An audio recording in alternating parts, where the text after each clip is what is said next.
maybe today it is better outside than inside.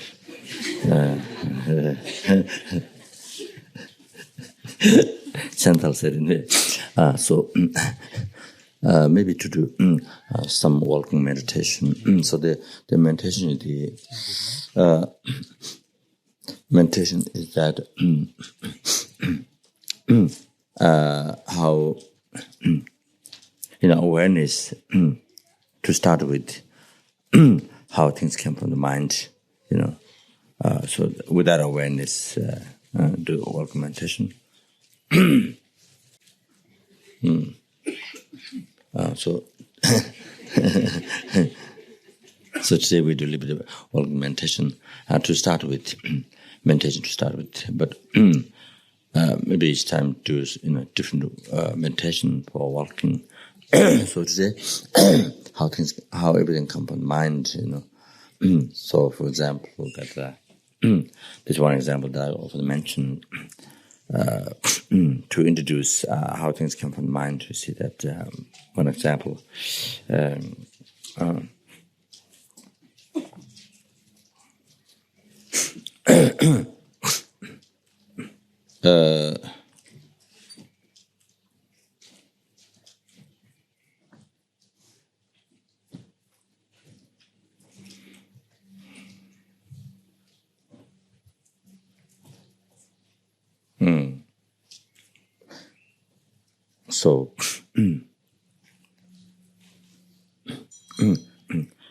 So,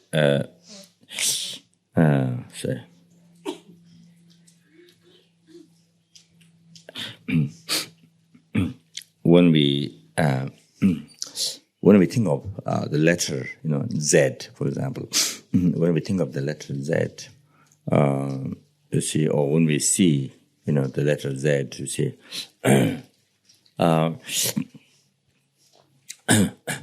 There's the letter Z, you see, not immediately labeled by the mind,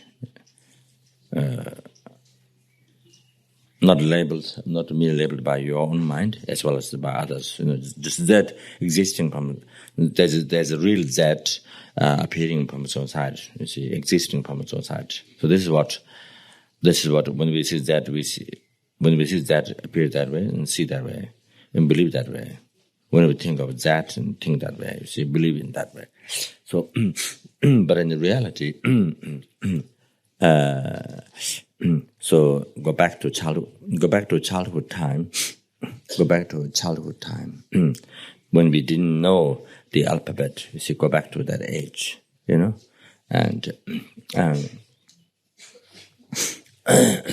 go back to that age, and you see.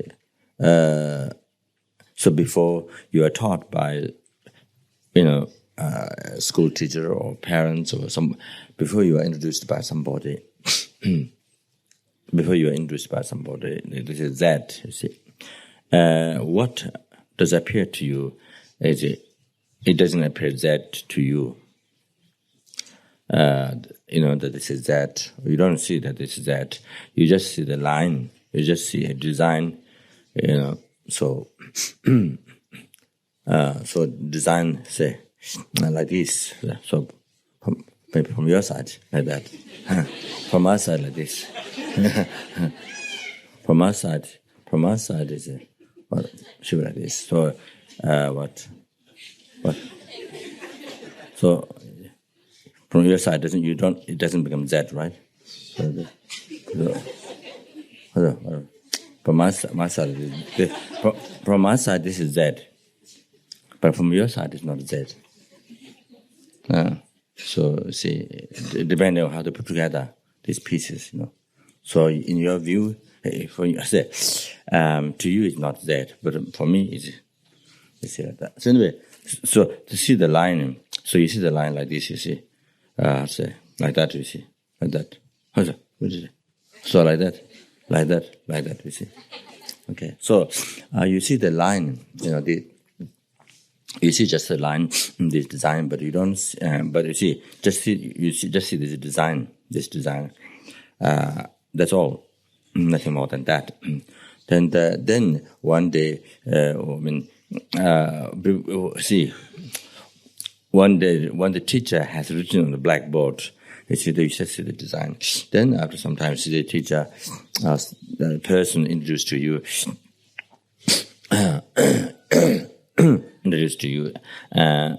then gives the label, the design.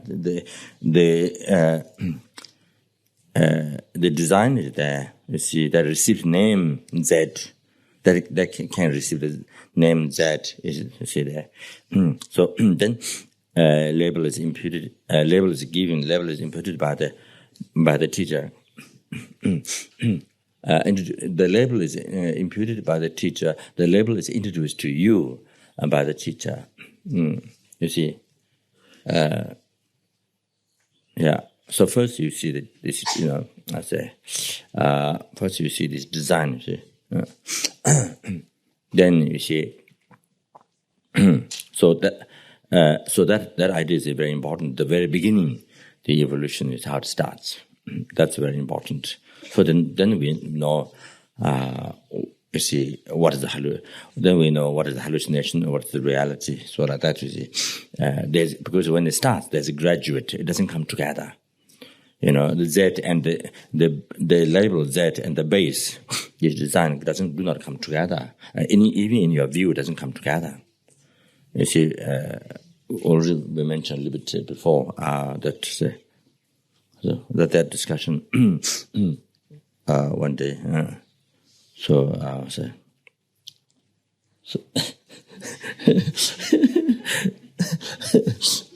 And the label. So here still sorry, what? Say, our dear friend still has to give the answer where the label is. And anyway, so say, yeah. So even in your own view, they don't come together. You see, you don't see together at the same time. You see, that's not evolution. So anyway, you don't see the Z. You don't see the Z. Before seeing the base, there's no way to see the Z before seeing the base, and at the same time, when you see the base, you see Z also. That's not possible. That doesn't happen. So you see the Z only after seeing the base. First you see the base, then you see the label base. So how does that happen? Is it? So teacher introduced you the label, and you didn't have any idea of a label of the, relates to that. Imputed because imputed by seeing that. So teacher introduced to you, then you believe what teacher said, and you see the label, and then your mind impute. After that, your own mind impute that, and then believe in that. You see, because your mind seeing the base, the design which can receive the label, and that, you see. Because of that has to go. That has to be preliminary. You see, what causes your mind? What makes your mind to decide the particular label Z? You see, what makes your mind to choose this particular label? You see, that is by seeing some particular phenomena, which can receive the label that, you see. So by seeing that, that figure, that design. So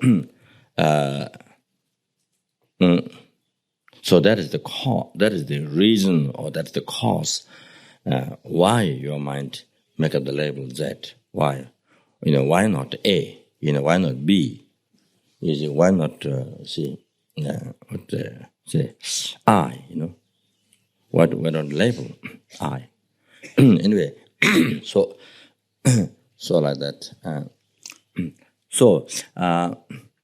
Then your mind label, you believe. Your mind label, you believe in that. And then right after that,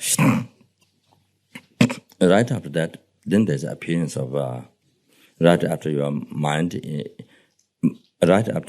imputed. Then there's an appearance of that. You see, there's appearance of that. That this is that. You see, there's appearance of that.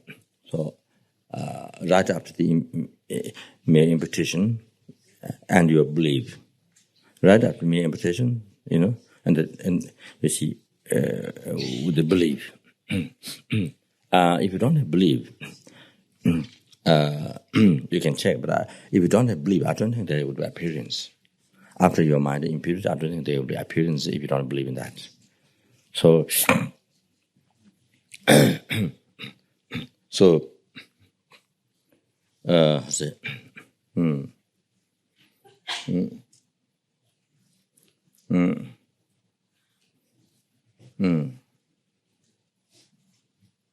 anyway, so that. So only now. See, then you see after the mere imputation, then you see you have an appearance that is that. Only then you see that. Only then the very last thing. Then you see that. See, this is that. You see, so there is whole graduate stages, the evolution, how the that is coming in existence. So that you see.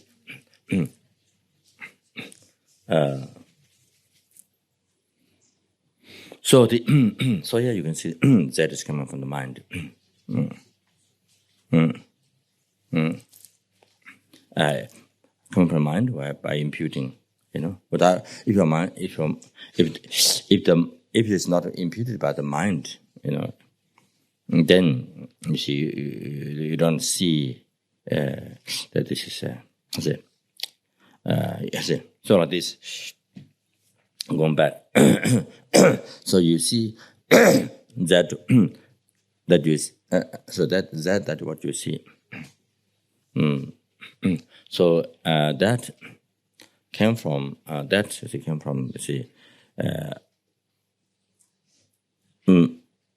by appearing that this is that to you, and that came from your mind merely imputing and believing that, and that because you are interested by somebody and you believe in that person's label.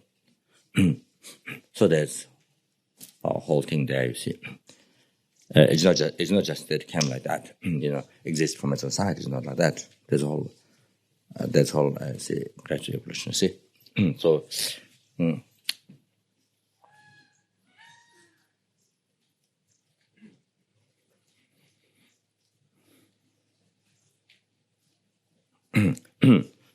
So again here, as we discussed that one time.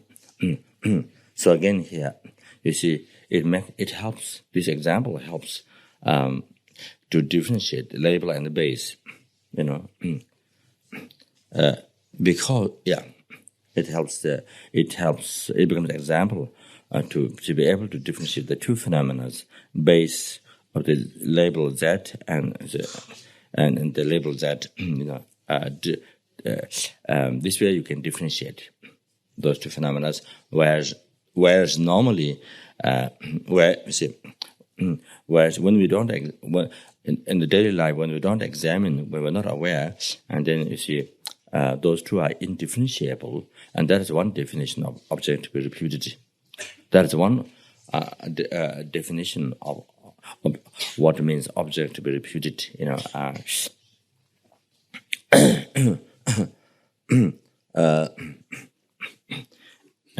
Sort of mixed or indifferent. You can't differentiate. See, so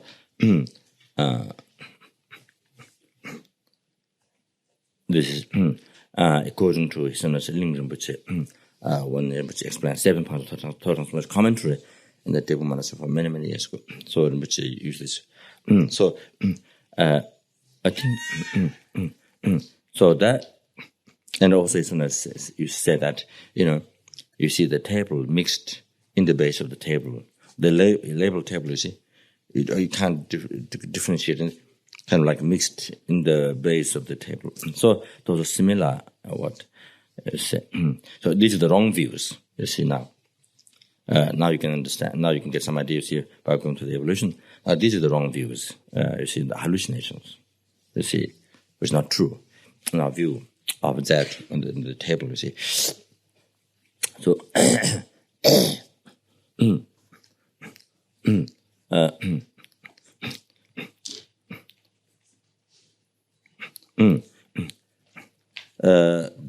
there's a, in our view, you see, I think there is like that, undifferentiable. It's the base and the label, you see, you're unable to differentiate. And even though they exist, they don't exist separately, but they exist differently. See, they don't exist. This is an important point. They don't exist separately. Like, for example, the idea I doesn't exist separately from the aggregates. You see, so that one, you see, it doesn't. I doesn't exist separately from the aggregates.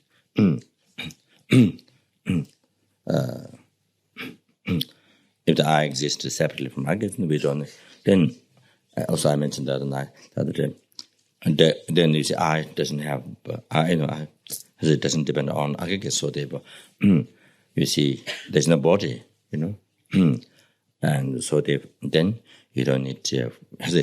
I doesn't need food. I doesn't need food because I doesn't have stomach. I doesn't need dress because there's no feeling cold. There's no body. You don't have body, so why you need to dress when you don't have shelter. You don't need to worry about renting a house. You see, mortgaging all that thing. See, so and building debts. So if you don't have body, you don't need to build debts. See? You see, and all that thing. It doesn't have a car. So all this, you see. If you don't have body, then also, you see, if the I doesn't depend on aggregate, exists separately from the aggregate, they may exist without the body. So then that means, you see, then, see, it doesn't need parents. That doesn't need parents, see. So, you see, doesn't depend on parents, the birth, you see. It's just, what you have is just the mind, consciousness, You see, that's one way, which is in way. So existing separately would be, I existing separately from the aggregates would be, existing without depending on the body, mind, anything, the aggregates, you see. So anyway, since it exists without depending on the body, then doesn't it say? Doesn't the parents? Doesn't it husband, wife? Doesn't it any? Doesn't it friend? Doesn't it anything? You see, so it's like that. If it's only the I, exists without depending on aggregates. You see, so that then there you see I doesn't say anyway.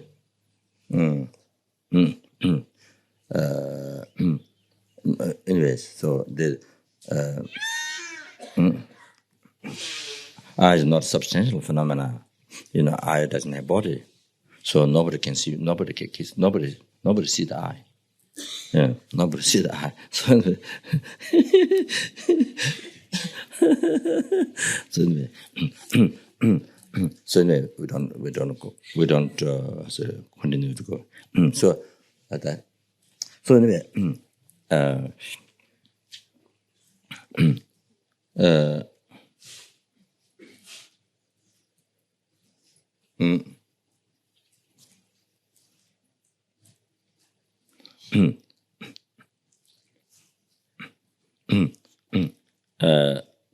see,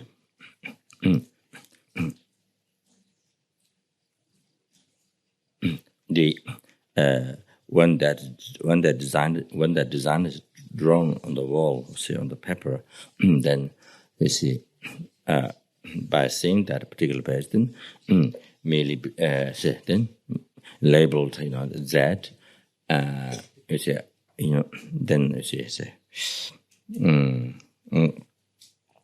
yeah, and satisfied with that. So you see, by seeing that base, then and then you label, you say, seeing that, and then you see, if that is not, if that design is not there, you see, then you say, I don't see that. See, you label like that, yeah. So depending whatever is, if the base exists, then you say, then you believe label and believe that that see that label exists. You see, so base is not there, then you see also the label, and then also depending what's happening with the base, then you label, then you put the label happening this and that. You see, so like that. So they exist, and not they exist as they don't exist separately, but they exist differently.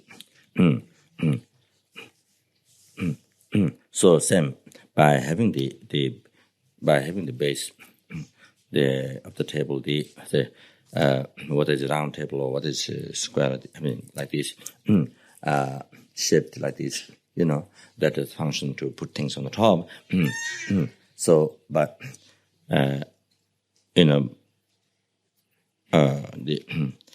by somebody bringing that base, then your mind label, because you were introduced before that there's a table, the name label you were introduced by somebody before, childhood time. So, so you see, like the same, exactly same as that. Everything what we label now in our daily life, 24 hours, we're introduced by somebody else, induced by somebody, just like that, and then we believe that, and then our mind level is that. So if somebody brings in the space, and they say, such a person is bringing a table, and then like that, then and then the person took this thing, back from the tent, out, and then labeled the table is taken away, or if it's burned with fire, somebody burning this base, and then we call, it's a label, table is burning, you see. Or table is, the base is destroyed, we label, and table is destroyed, so we label like that. So, so just merely believe in that,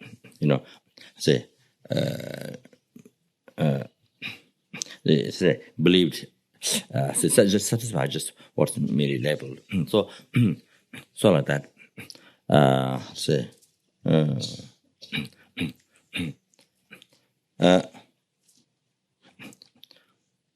So say.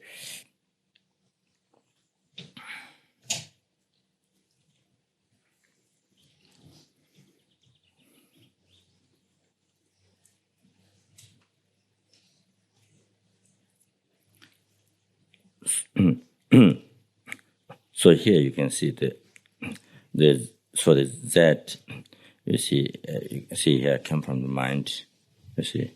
So like this, you see, all the phenomena like this are action of all the phenomena, sky, tree, road, cars, any phenomena you see. So all this, you see, same, just like exactly this, came from our mind. It came from our mind.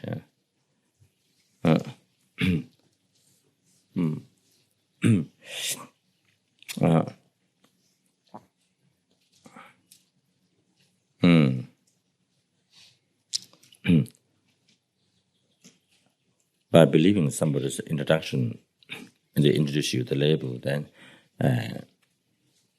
one believe in that, one's mind merely imputed and believe in that, then appears, then one see it. So that the whole thing, whatever we see around here, every object, every different, all these different fruit, all these different fruit, banana. So you mentioned how banana came from the mind, and they were different fruit, and all these different white, blue, green, red. You see all these different colors. How they come from the mind, And so, yeah, that.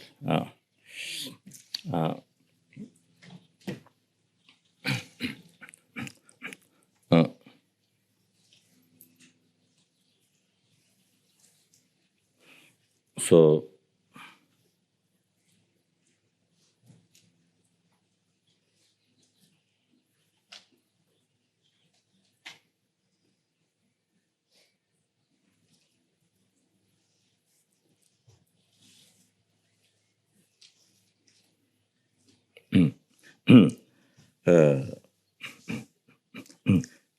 If there's no mind, you see, there's no label, or red, white, blue color, all this.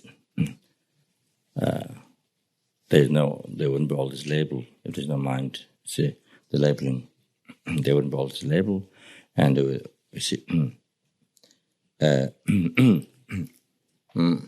like that. And without the label, then what you see, without the label, then you wouldn't, let's say, you wouldn't see this is red, this is blue, this is yellow, this is black. You wouldn't say you wouldn't have this appearance. You wouldn't have this appearance of blue and black and white and red, all these things. You wouldn't have this appearance without the label coming from the mind. So, so how did everything come from the mind? Okay, that.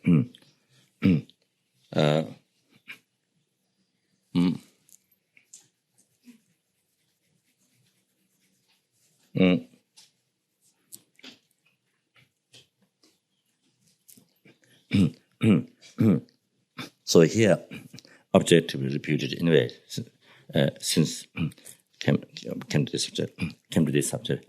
So the so when we are looking at the yellow flower or yellow the progress, so yellow, even though it came from mind, but it's appearing from there. So that's the object to be reputed. Emptiness of that is so. Non-objectifying of that is the emptiness, shunyata, so that's the emptiness, shunyata. You see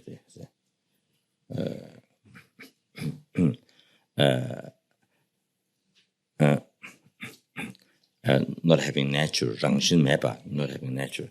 So this is inherently existing nature. You see. It's not the nature of the object, but this is what you believe. What you believe is the nature of the object. You see, inherently existent. So, never no nature. So you see, it is not. So, in reality, it is appeared to your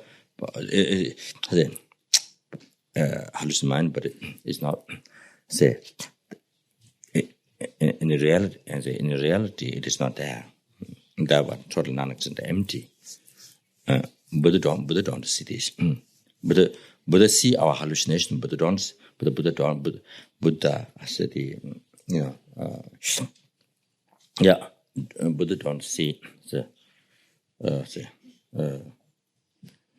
our hallucination, but see, Buddha doesn't have this. What Buddha see is this total non-existent, empty. Total non-existent. This yellow existing from the side is not there. This is what Buddha omniscient mind see. So that means how you are thinking, how you believe, appear, the way it's appearing, and how you believe now is totally wrong. That's, you see, because if it exists, it's true that omniscient mind should see, but omniscient mind doesn't see. No one Buddha this Buddha see our hallucination. It is in our vision, they have the hallucination inherent text is yellow. So that so blue in the color, you see, even though it came from mind, maybe everybody, but when we look at it, all this appearing from there, so there's a hallucination. Object to be reputed. Object to be reputed, you say. So in reality, it's not. All these are empty, right there. So that. So say. So in the reality, so this is a little bit another extra another. So things come from mind, you see. Then another extra subject. So no more analysis. Then, yeah.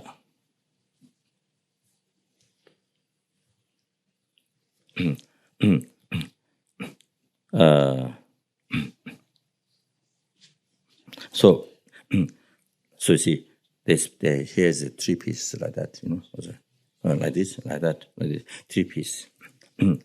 So then you cannot find Z, you see. Appears there's Z.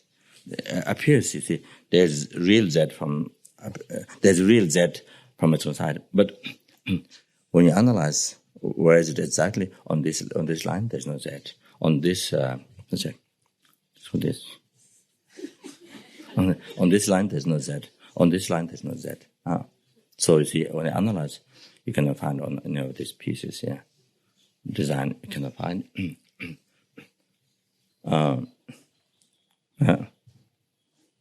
On any of these pieces, you cannot find Z.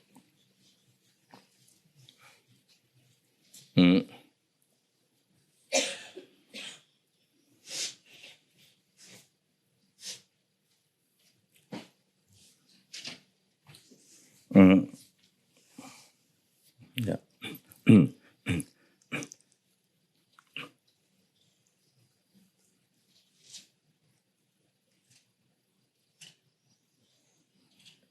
The whole design like that, the whole design is also not that also not Z, you see. That also not Z. That is the basis to be labeled Z. This one piece is not a basis to be labeled, this, but just one of that. But the one together then becomes a basis to be labeled Z. That's what causes your mind to label Z. So therefore, this whole design together, even together, is not Z. Why? Because that's the basis to be labeled Z. So it's to, after seeing that, you label Z. So that is not Z. After seeing this, then you label Z. So therefore, it's not Z. Yeah.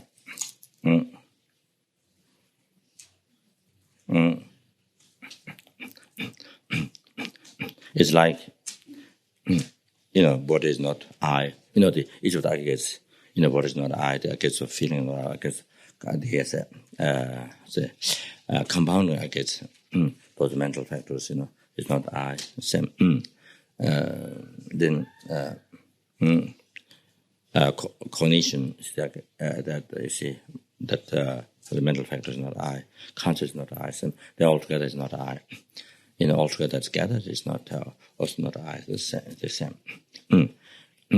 It's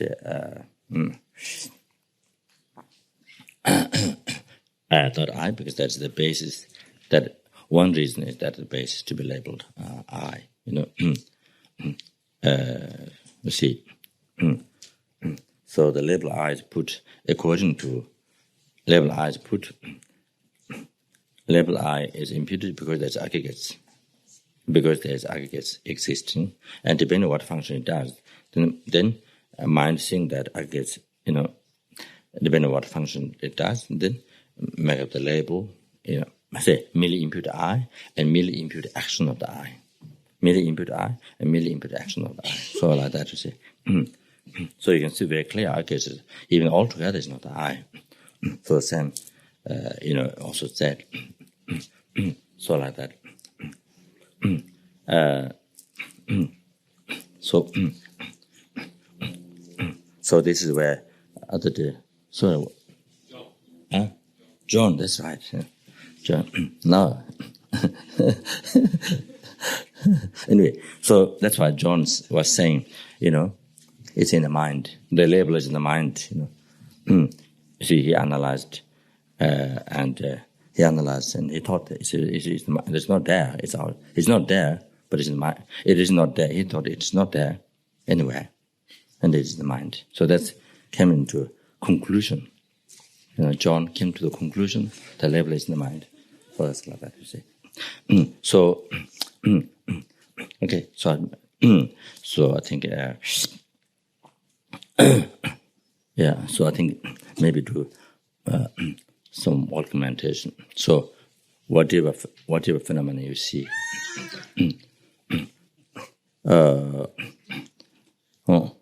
including the pickle.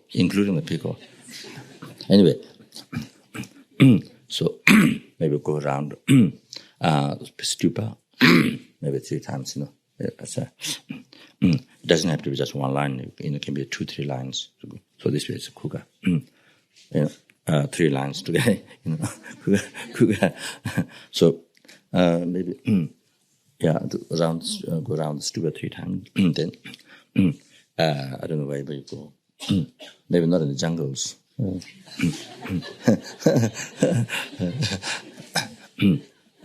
Then the trees or something hit. Then maybe very quick to realize emptiness. Maybe to very quick way to awaken the mind. Anyway, I'm joking. Maybe you take some road and so main thing is you don't need to close the eye. Just open, look. Look, look, and you see that whatever object you see, meditate. That how come from mind to see. So, person or sky, or you see insect or trees, anything that you see. And also, I mentioned the next thing is you see. So. Even though, so first thing, came from the mind, merely input the mind to see the whole that thing process. Then next thing is also mentioned appearing from there. You see, the thing appearing. I mean, use the example the colors. You see,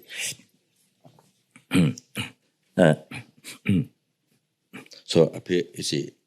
Even though it's merely imputed by the mind, but it's appearing, everything's strong, say, yellow, real, blue, real, see all this appearing from there. So, you see, which is totally opposite to the evolution, how they came in existence. So, total opposite. So that means all these are hallucination. You see, something really was so strongly appearing from there. All these are hallucination. Means total non-existent. This is what the Buddha see.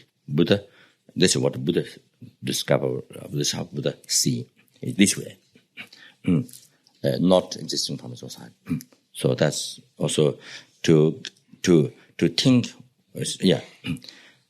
How Buddha sees that also helpful. Then give some idea of, that it doesn't exist. But for us, it's so strong, they appearing from there. So it's so habituated, our mind is so habituated from beginning to the birth. You see, it's true. See? So, yeah. So this can also, again, this is also coming from the mind, that things appearing, real one appearing from there is also, as I mentioned, I think I mentioned a few times, how it's projection of the mind from negative imprint left on the mind by the ignorance. So, see, things which exist also come from the mind. Things which are hallucinations also come from the mind. So, like so,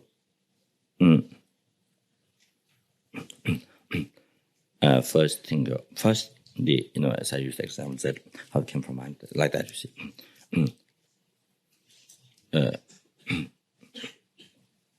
Then one can do you see the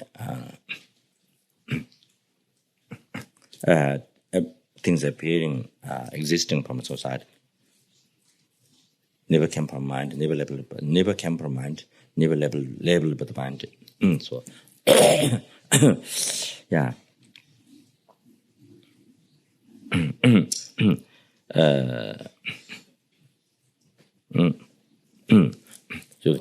So you can think that's empty. There's empty there. None exists there. In reality, you can think that came from the mind.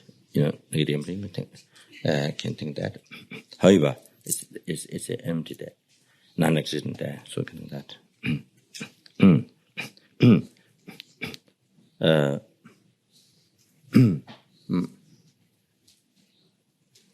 So I think that, so this is how the whole phenomena, hell, enlightenment, samsara, liberation, the whole thing, you see, how it came from the mind, and and how it appears to us totally contradictory to the reality, what they are. So that's, yeah.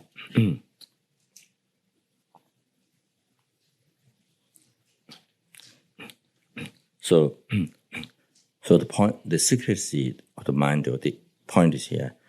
So if you let our mind believe this, all this is true, then that you see, basis for delusions, rise to a lot of negative emotional delusion, the emotional thoughts, delusion,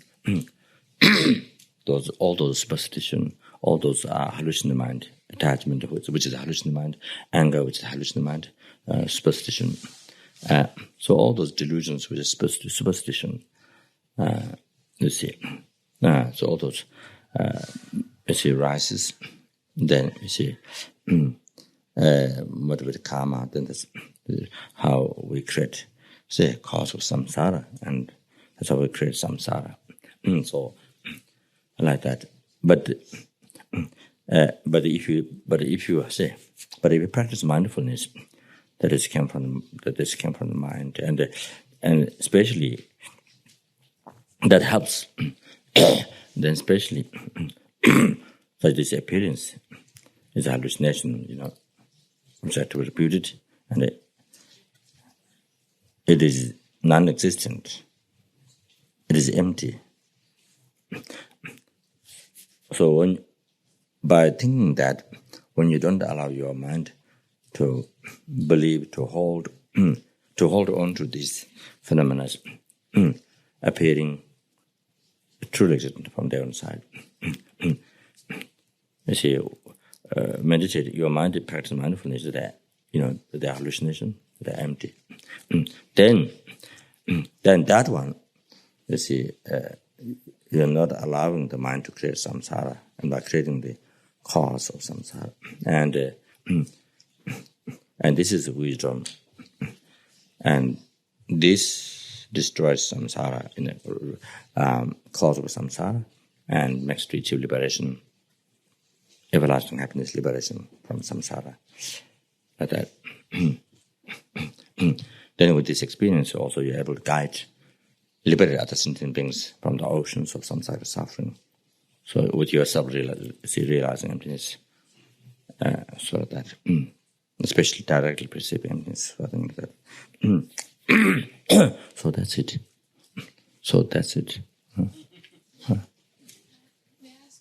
Yeah.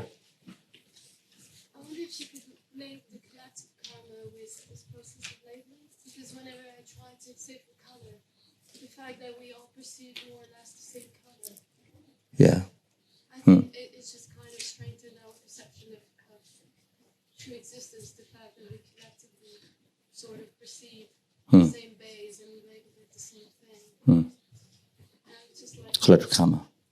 Collective, what it involves, collective karma. It just comes to the mind when you analyze why that the base is being labeled by the mind. But then when your neighbor labels the same base the Yes. same way, Yeah. it kind of strengthens this perception of true existence. And kind of like ricochet to bring the two together to just bring Here I don't think no, I don't think so. There's collective karma. No collective karma. I think so.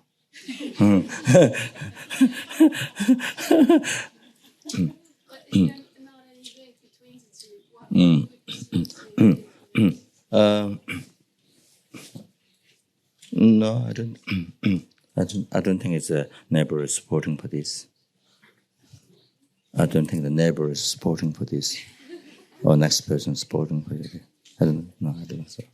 Putting the label, no. Putting the label, no.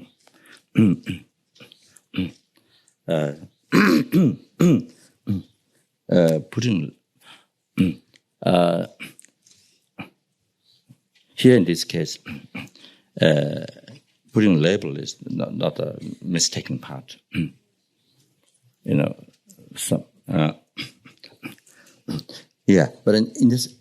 in our daily life, look at the suffering as positive. Look at the suffering as positive. Look at any unfavorable conditions as a positive, good. If somebody criticizes you and say, "Oh, this purifies my negative karma," say,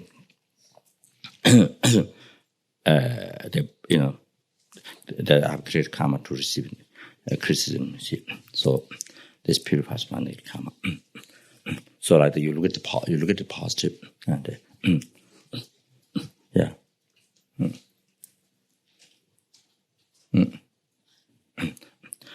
So you see the person criticizing, look at the positive, and then you kind of then this way you see it is benefiting, not a harm, benefit.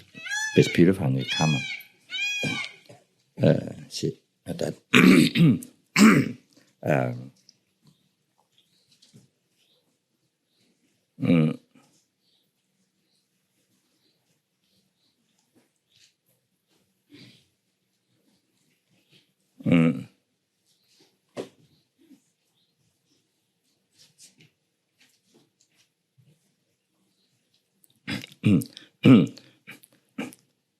Whether one has that mistake, what the person criticizes or not. Even if the one doesn't have that mistake, but it's still it's purifying negative karma that which one creating positive. So like that, and look at the positive. So yeah. And as a weapon, as a thinking that that person is helping me. It's what he or she is doing, is helping me to destroy.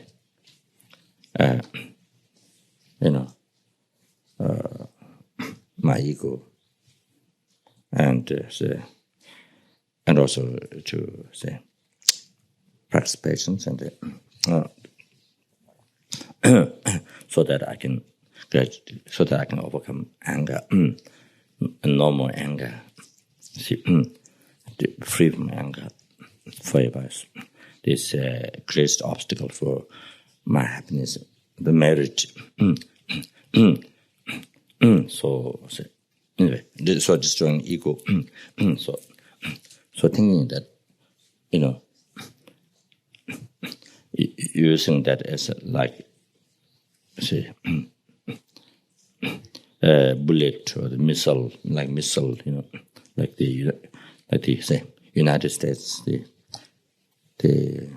from the airplane, this long one, missile or bomb, what's that? Bomb or missile? The long one, and drop the airplane goes away. That drops and goes like that. Airplane goes this way, it goes like that. Then hit anyway. What is called bomb or missile, whatever it's. So this one is missile to my missile, or the bomb to my ego. So like that. Yeah. So anyway.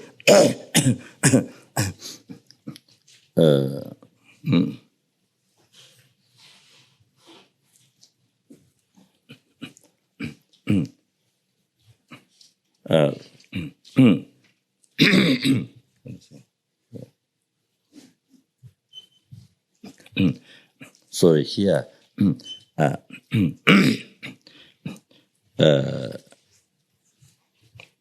not this is table, this cloth, this is yellow, this was but here in this kind of situation, then putting positive label, so putting positive label to that person, and this person, so therefore this person is extremely kind. Therefore this person is extremely kind. So it's a positive label like that. So that this helps. So instead of putting negative label, by following attachment and self-cherishing thought, then you only put negative label to the person and person's action. Because because it harms attachment and self-cherishing thought. Once on self-cherishing thought, so then because by following them, then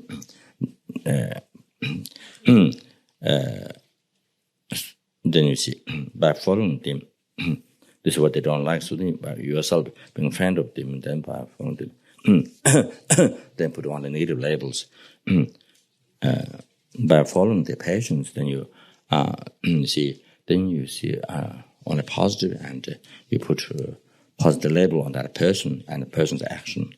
Similar, also in the view of compassion, you see, positive label in the view of bodhicitta, positive label, so that. So.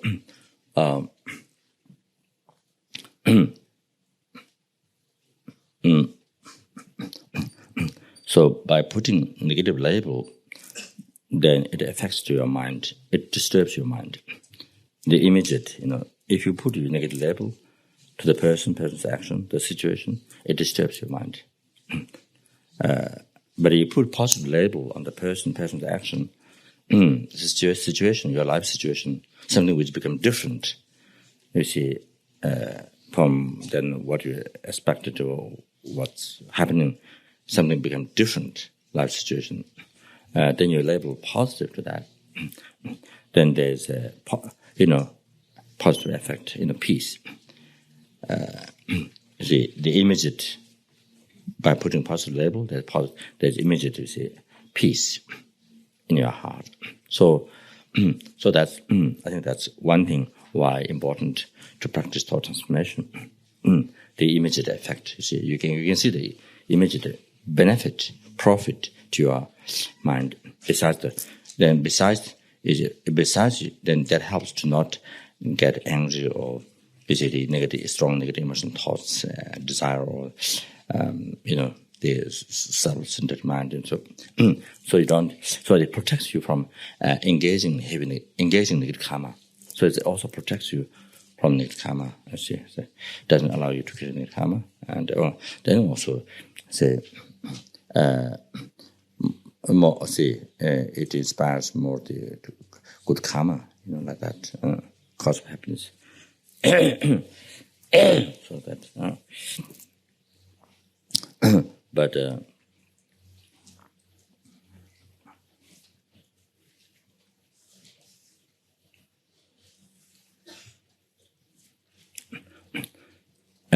everybody,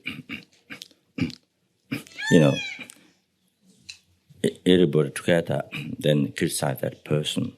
Those become collective karma and harm, you see, to that person, like that. So that becomes collective karma.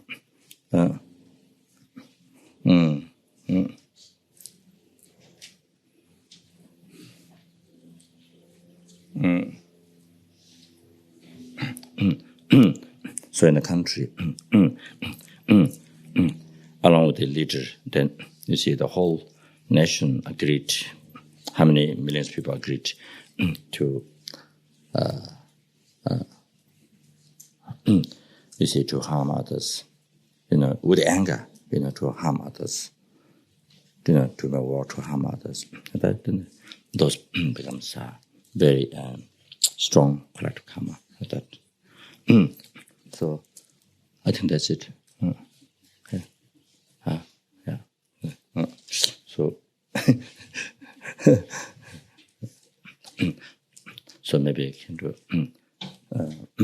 some circumambulation and then can do some walking.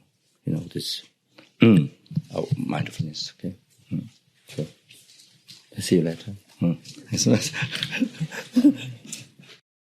Do not commit any unwholesome action.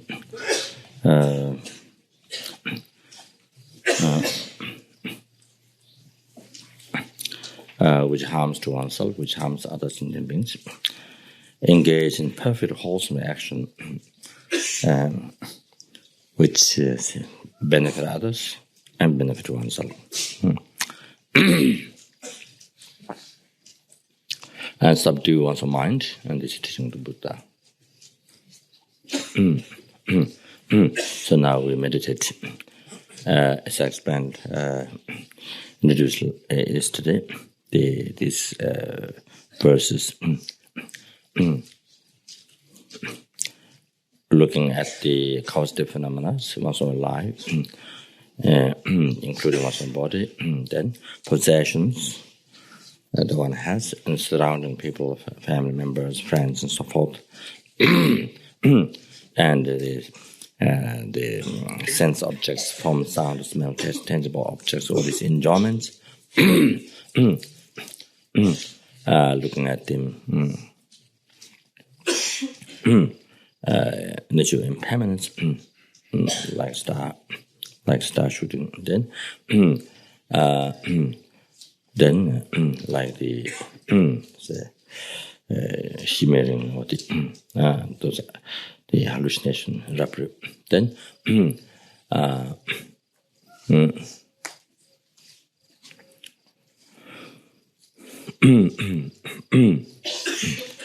as they appear, it's not true. So like the rapture or and then natural impermanence, like the flickering light that can be stopped. That these phenomena can be stopped in the time due to cause and conditions. Then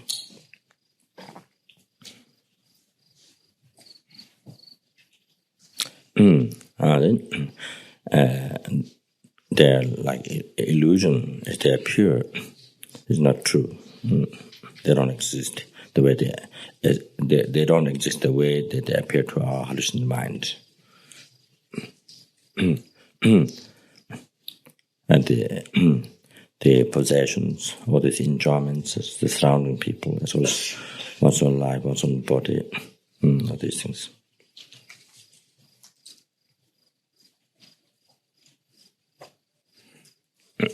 Including one's own aggregates, even the eye itself, like illusion.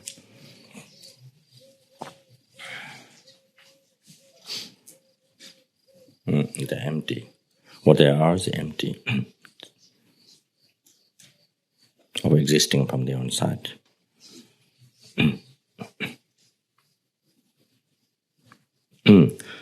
So what appears existing from the outside.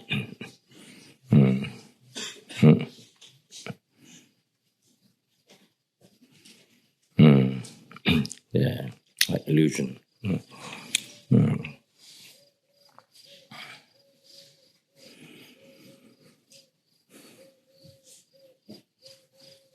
Then it is cultivate phenomena, tongue story, nature of tongue story.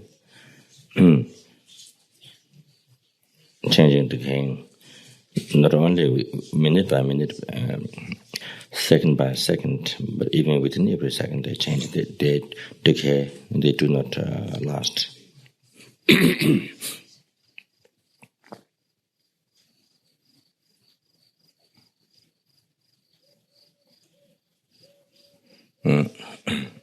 So like what I do, turns to nature.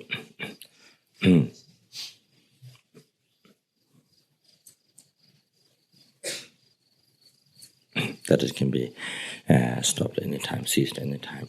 And then, like water bubble, that it can be stopped anytime, thanks to nature.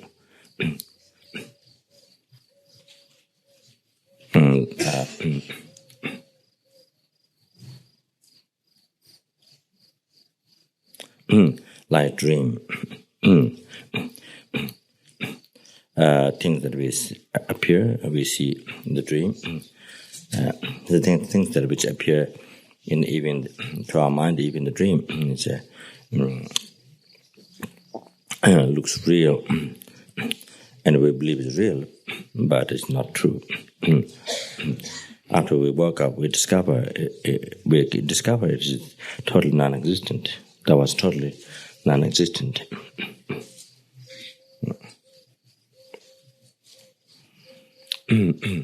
So all these cultural phenomena exactly the same. Even though, and so they appear existing from their own side and believed from one's own side. They also believe from one's mind. They also believe that they're true, but in reality, there's no such thing. Empty. All these are totally empty. So like dream.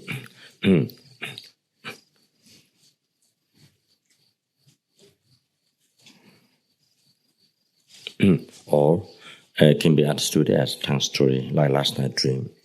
It happened, gone. So like that.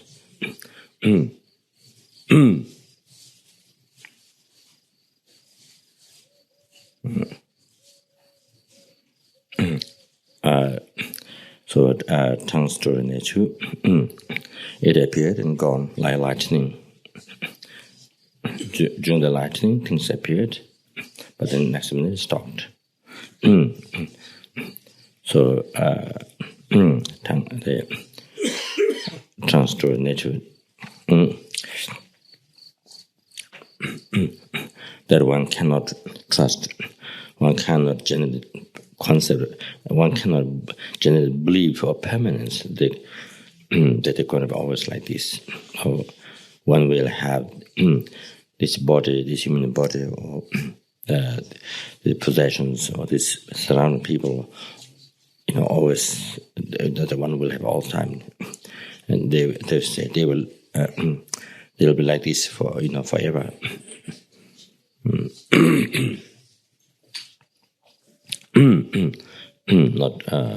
Not true. That very short term. Having all these things is just very short term. Like lightning. You had all these things, the next minute, then it's gone. Like that. Stopped. The appearance of this life stopped. It happened and it stopped. Having this precious human body and all these things.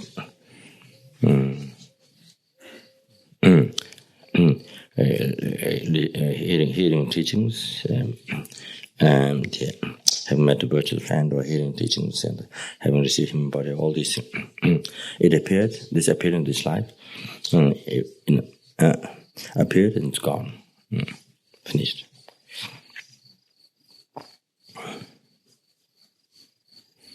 Like lightning. Then turns to all these turns to nature, like the clouds and sky.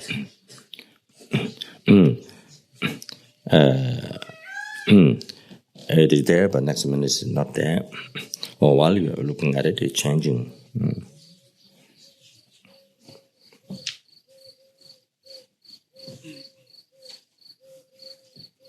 do not last.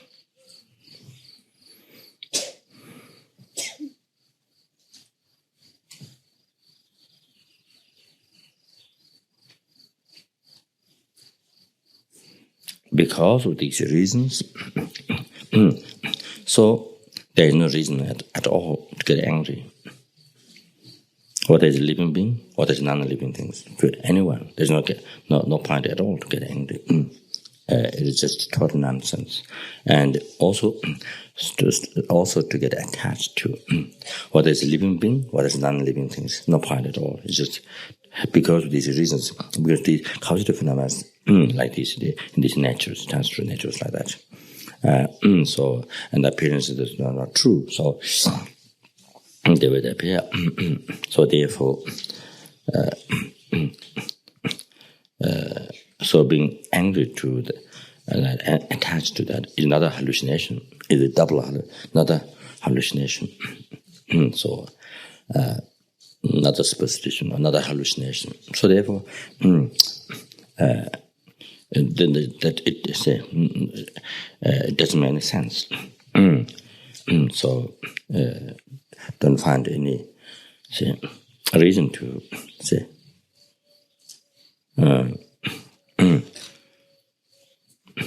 It's just total nonsense to be attached to this causative phenomena, which are this nature, transitory nature.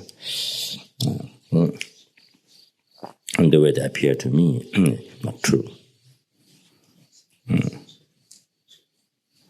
Which is totally empty. Of that, existing from society, or the real one appearing from there.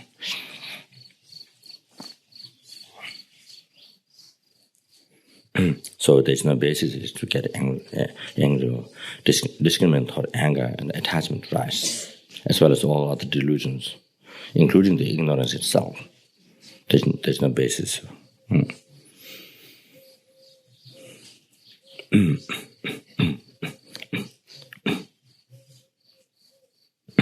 It's just total nonsense that because things are empty of existing from their own side, then one follow the ignorance, or the one believe the projection by ignorance, the projection that is put on the middle level of phenomena by the ignorance, then you believe it, that is true. You believe the view of the ignorance is true. You will the view, the projection, the view of the ignorance, which is hallucination. So we let our mind to believe that is true, rather than following wisdom and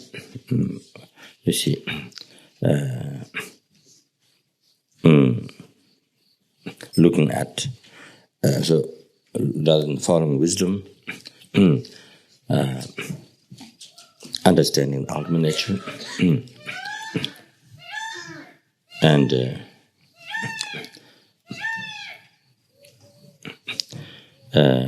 looking at them empty as they're empty, looking at them in their nature, ultimate nature.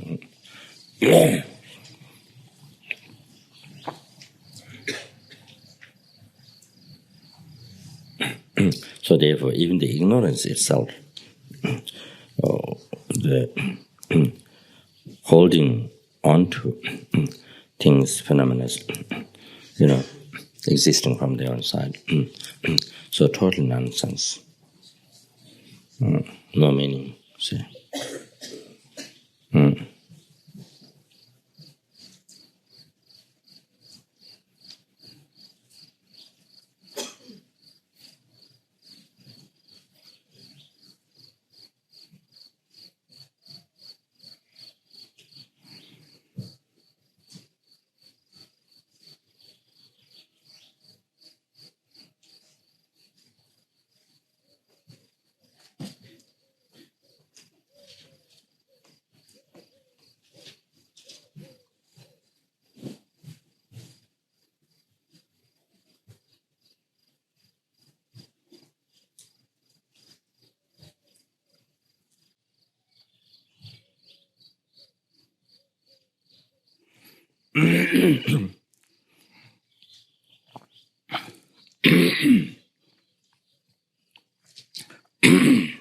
Sunmandi Damji Ziba, you go water and the civil Severe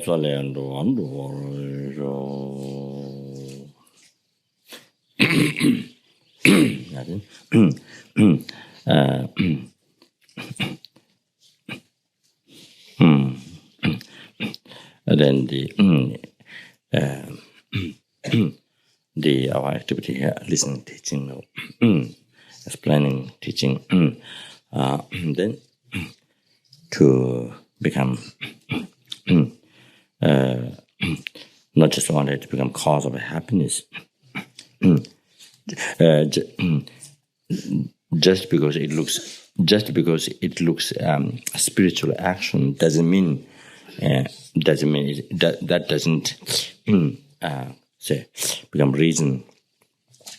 Just looking at spiritual action doesn't make it to actually be a spiritual action or Dharma. Looking Dharma action doesn't mean that alone makes the action actually become Dharma, not necessary. So,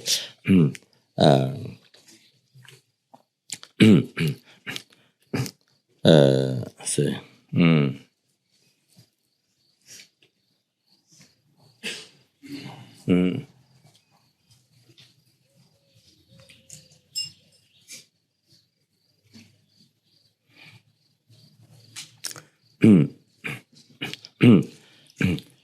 the listening, teaching, or explaining, if that is done, no question. See, if it's done out of anger or so even it's done with the attachment, clinging to this life, with worldly concern, see, attachment,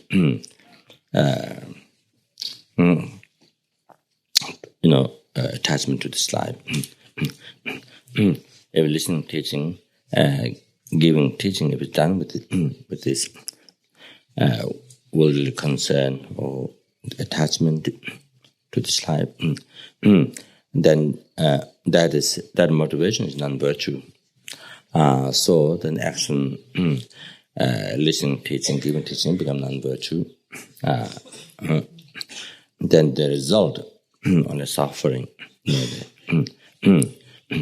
and so that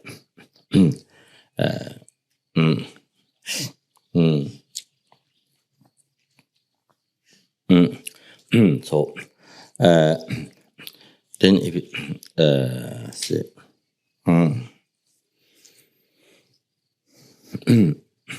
if it's done, the listening, teaching, giving, teaching, if it's done with, say,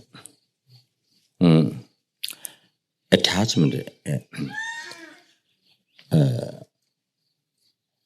say, seeking samsara happiness, even as samsara, even the future life as future life happiness. You see, samsara happiness. Even the motivation that, and then the listening, teaching, giving, teaching doesn't become cause to achieve liberation from samsara. It just become cause of samsara. Then, then if it's done with the ignorance, the concept of true existence, then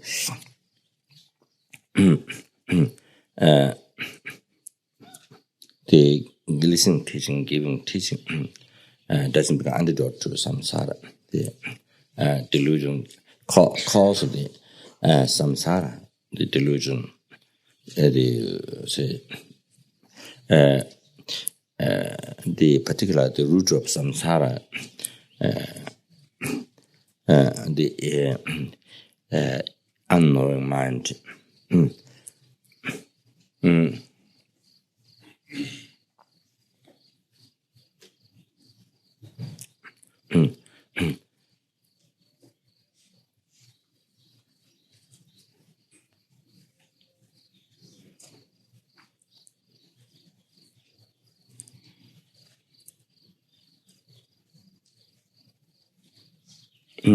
cognition or the knowing phenomena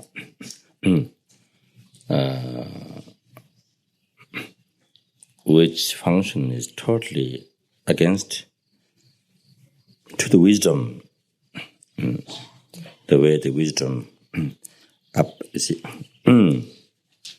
apprehend, the way the wisdom functions, or the way the wisdom apprehend. You see the object empty as it is empty. So that unknowing mind, unknowing, that is the unknowing, the I, which appears existing from a society, is hallucination, is non-existent. Unknowing that, so unknowing the ultimate nature of the I, so that ignorance and apprehending that it exists from society, so the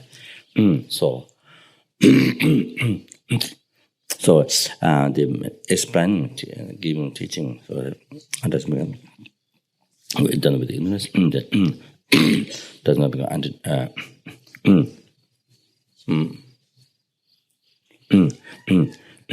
so you need to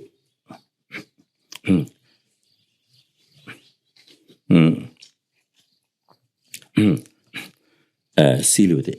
So need to seal with the emptiness.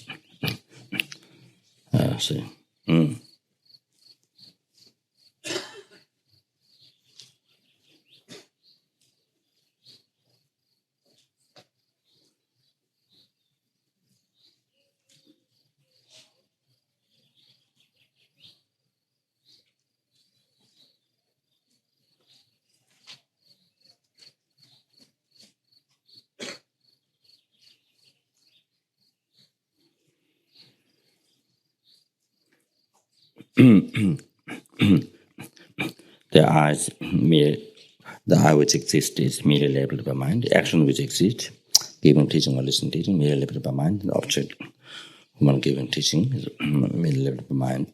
So therefore all three are empty. I is empty, action is empty, object is empty. By sealing with the emptiness, similar when we make charity. When we make charity, the perfect way to make charity is that by sealing with the emptiness.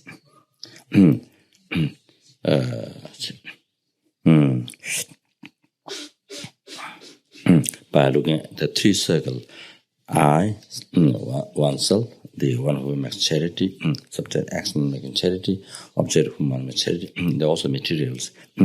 All these things are merely labeled by mind. So therefore nothing of this exists from their own side, empty.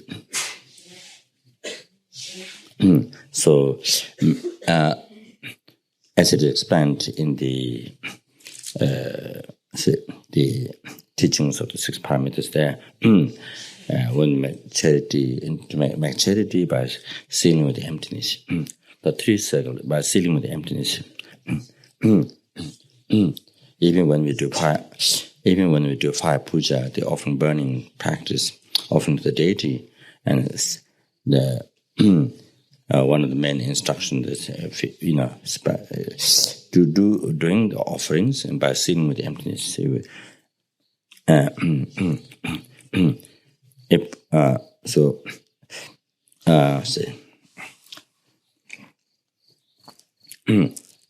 Looking at it. So all these things appearing as truly existing. So looking at these three things as a like dream, like illusion. So that, which by looking in that way, then result of what understanding comes in your heart is that oneself and action offering and offerings and the deity whom you make offering shall say empty. So it becomes a pure offering, unstained by ignorance. The charity becomes pure, unstained by ignorance. So same here. So if one is able to remember to seal with emptiness, then also here when we do listening, giving, teaching, also then become as a pure understand by ignorance. That in the thought transformation, where it says, give up the poisonous food, give up the poisonous food. So there's so even when we practice Dharma, these things, then if it's done with the ignorance, then it's like poisonous food. It's poisoned, with the ignorance, believing all these are inherently existent. So which doesn't become antidote to samsara, the ignorance itself. It doesn't become a remedy, antidote to root of samsara, the ignorance. So by looking at this, by sitting with emptiness, then it becomes antidote to remedy to samsara, the remedy to the root of samsara, the ignorance of that. So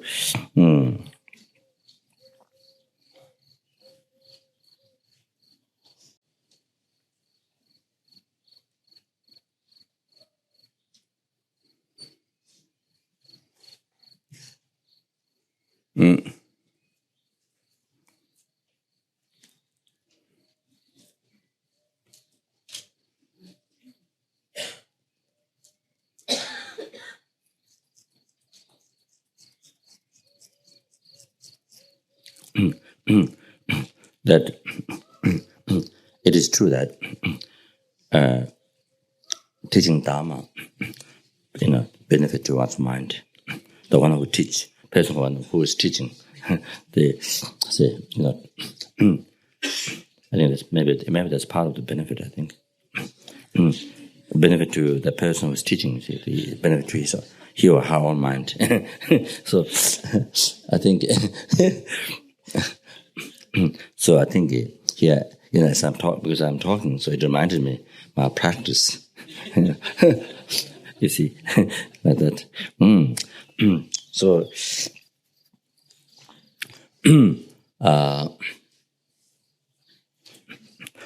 so if it's done with self-cherishing thought, listening, teaching, giving, teaching, then it doesn't become a cause to achieve enlightenment. So that. So.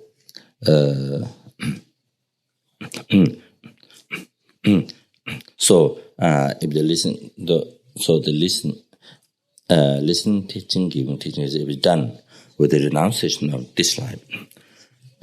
You see, the first renunciation, first Dharma, the very beginning Dharma practice, the detachment to this life. So then the action becomes cause of happiness which life. Then listening, giving, teaching, if it's done with the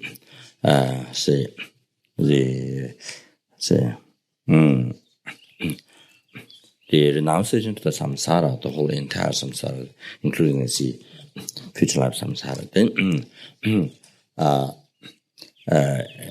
it becomes the action of listening, giving, teaching become cause to achieve liberation from samsara. And then if it's done by sealing with emptiness, then it becomes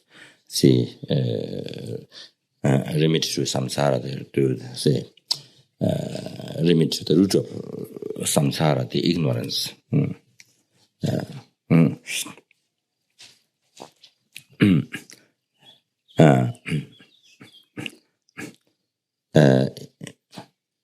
It becomes remedy to this root of samsara, the ignorance.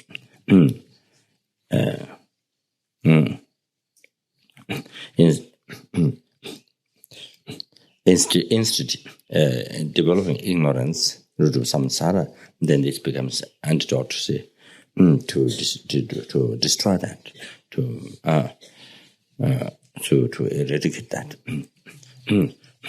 Then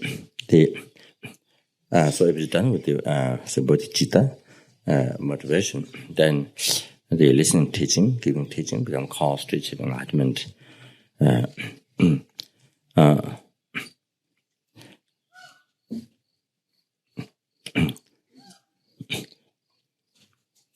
And that enables oneself by achieving that, enables oneself to do perfect work towards all the sentient beings, to be able to free the numberless sentient beings who want happiness, who do not want suffering, free them from all the suffering causes, and bring them in the peerless happiness, the full enlightenment.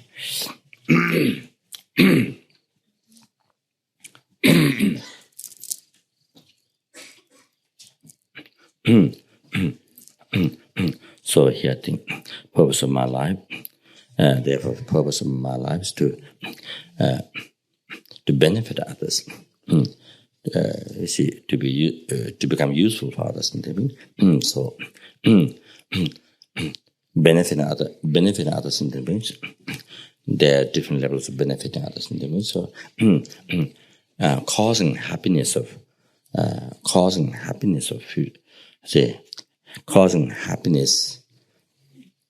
this life to other sentient beings. That's one way of benefiting.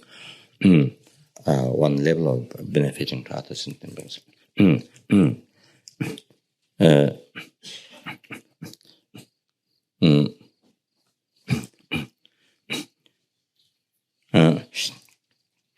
By doing consultation and then solve the emotional problems or the say, relationship problems or whatever they're depression or whatever problems that they have.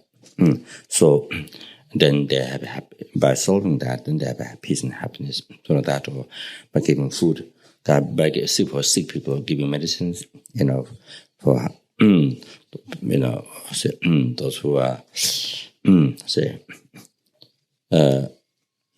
those who have poverty, no food, drinks, and giving food and drinks, or those who don't have shelter, giving shelter, so forth.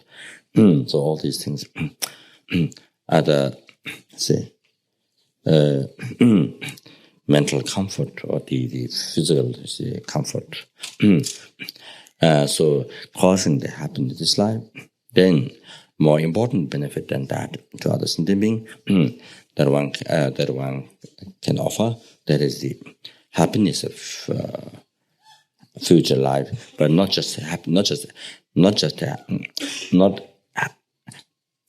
happiness of not just one future life, but happiness of all the coming future lives. Causing the numberless sentient beings, you cause numberless sentient beings to have happiness in all the coming future lives. So that one is a much more important service than the first one. Benefit. Then bring the sentient beings to the everlasting happiness by ceasing all their suffering and the cause, delusion, karma. So the third service to other sentient beings is much more important. Ending their samsara suffering, which continuation has no beginning. You see, then you end. You're causing to end. You see, the other sentient beings suffering of samsara, you end by ceasing the delusion karma. So this one is become much more important service, much more urgency, emergency, service to sentient beings. This, everlasting happiness. Then the previous ones. Now, then even more important than that is bringing the sentient beings and the peerless happiness, the full enlightenment, this cessation of not only the gross mistakes of mind, defilements, but even the subtle ones, mistakes of mind, and having ceased all the mistakes of mind, and having all the qualities of the mind, so that bring the sentient beings in that full enlightenment, so that's in that peerless happiness. So that's the most important service. That one is the greatest benefit that you offer to other sentient beings. So this is the way how you causing these happiness to others. And this is how you making how to benefit the different levels without different levels of benefiting other sentient beings, so that making one's own life useful, beneficial to others. So now, so by achieving enlightenment, then one is able to do perfect work, towards sentient beings without any slightest mistake, to bring them from happiness to the full enlightenment, with perfect understanding, the omniscient mind, perfect power to reveal any method that fits to them according to karma, a level of intelligence, characteristic of the mind, and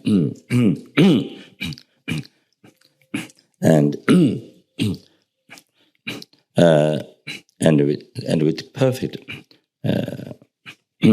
the compassion that which has been the mind has been completed training in the compassion, nothing more to develop towards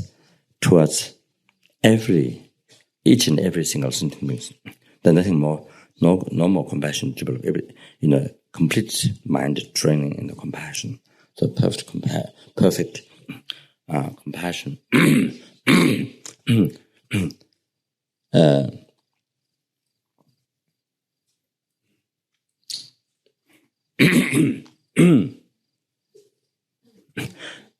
That which compassion, which do not cheat sentient beings, or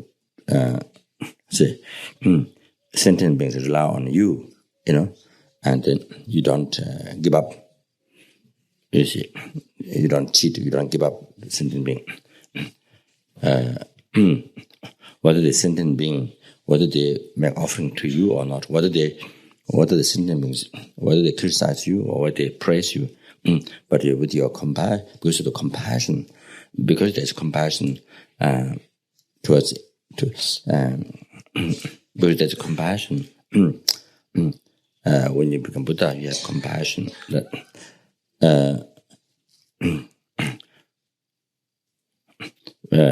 million times, 100,000 million times much more compassion to the sentient being, then how much cherish the sentient being, then how much sentient being themselves, how much they love to themselves, how much they cherish themselves.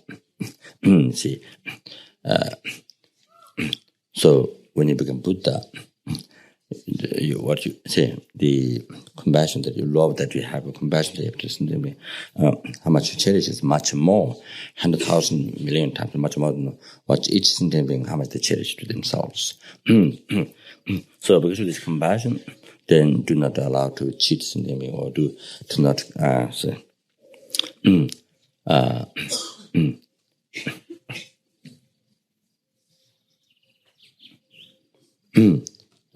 to not give guidance. It doesn't allow to not give guidance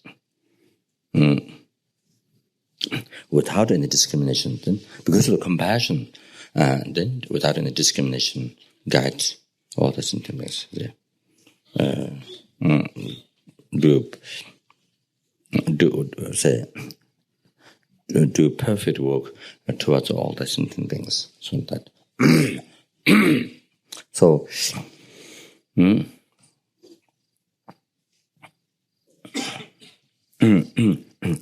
so therefore, the purpose of my life is to free numberless sentient beings from all the suffering causes and bring them to enlightenment. Therefore, I must achieve enlightenment. Therefore, then I'm going to listen to teaching like that. So, at the beginning of every, at the beginning of every time when we listen to teaching, so generally put it at least like that, the listening teaching is for, it's So all the sentient beings in your heart, all the sentient beings in your heart, you see, like how you feel,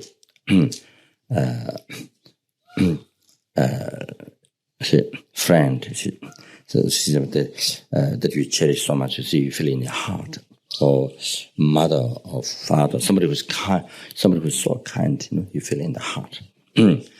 That person is in your heart. See? So that all the sentient beings in your heart, then listen to teaching. So for them, so not only when we listen teachings, but this attitude like this, should be like this. Not only when we listen teachings, not only when we do sadhanas or sessions in the general retreat, but this attitude, feelings, having the sentient being in the heart, and then you do the activities for them. So that should be we should practice. This is what we should practice. Should be like this 24 hours. Sentient beings in your heart, and for their purpose, you go to sleep, or for their purpose, then you eat, drink. For their purpose, then study Dharma. For their purpose, you see, do the job, so like that, like this. For their purpose, then for the benefit for them, then do washing. You see that. So whatever activity one do, you do it. There are sentient beings who are, you see, for the sentient beings.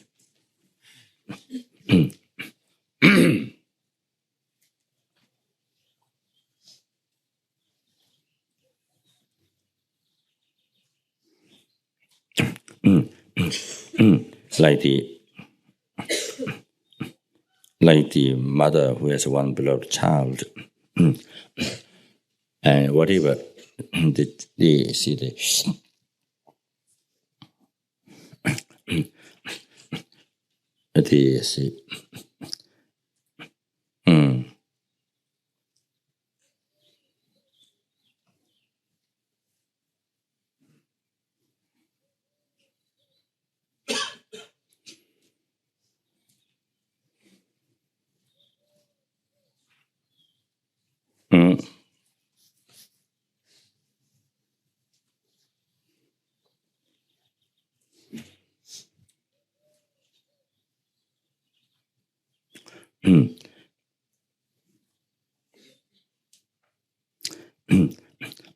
so whatever activity she does, or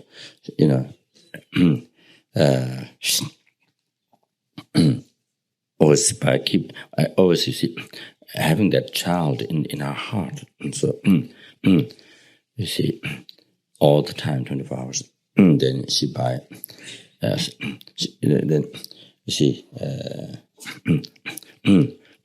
do many things, for that child. See, but see, having in her heart, then she do see so many things for that child. See,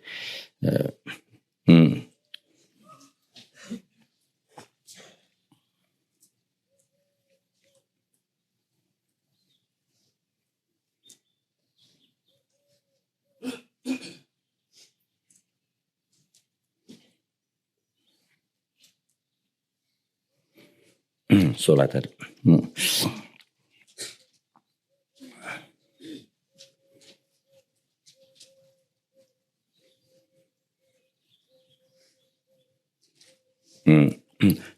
So in our daily life, whatever activity we do for the sentient beings, and see, not only say when you begin when you when you begin the motivation, bodhicitta, it become that time,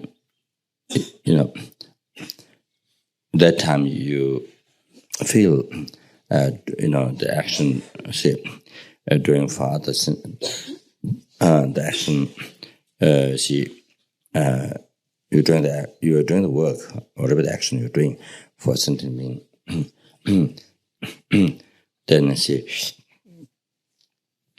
then there's no continuation. And beginning a few seconds, beginning, minute or a few seconds, like that. Then nothing. Then it become work for self the rest of the time. Or the motivation did not last. The motivation thought to benefit others at the beginning, but it didn't last. Then it become work for self the rest of the time. Or sadhana, or working for others. So doing some social work, or whatever you see.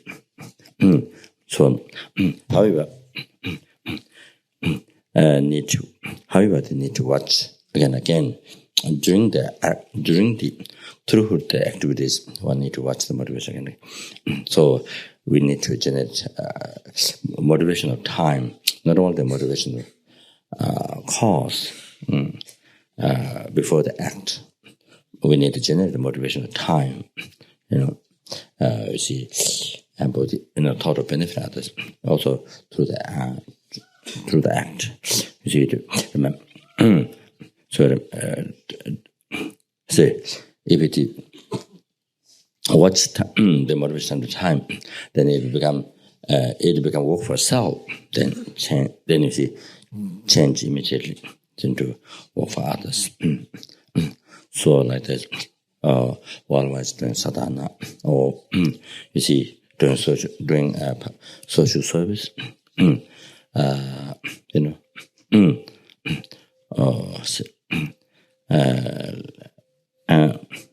listening, teaching, or studying, studying Dharma, or reading Dharma text, whatever, or doing job. So as much as possible, try to keep the as much as possible. As much as possible, one put effort to the work what one does is become for others. As much as possible to watch the motivation, see the attitude of the act. Watch again. Then, if it become work for self, then change the attitude again. So gradually.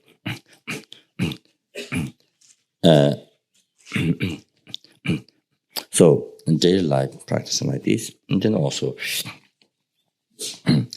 actually engaging, the practice of Lamrim on the basis of Guru devotion, that which is the root of the path to enlightenment. What makes all the realizations, all the practice, all the realizations successful from perfect human rebirth, beginning of the path of Lamrim, perfect human rebirth up to enlightenment.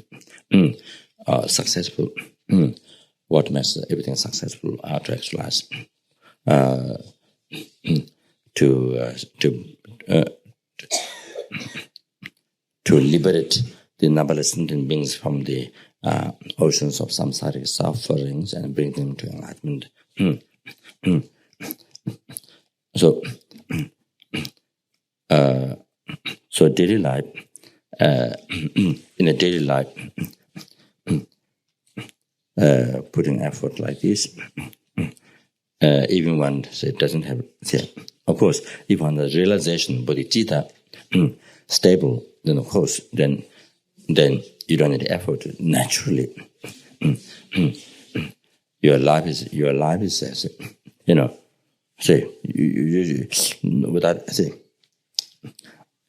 there's no other motivation. Once you have realization, bodhicitta, there's no other motivation except only cherishing others and only thought of seeking happiness for others. So whatever you do, so everything naturally, for others. Like that.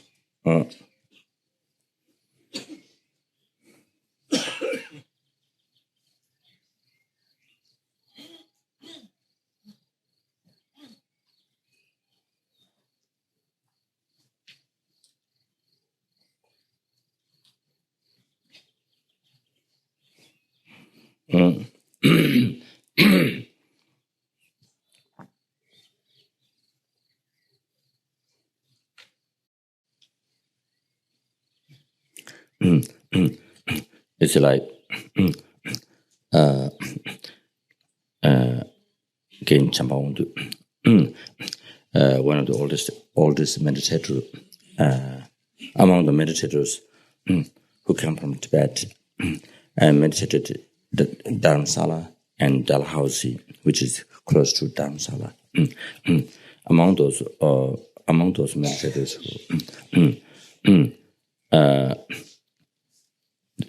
the earlier meditators, one who had greatest success in having realization,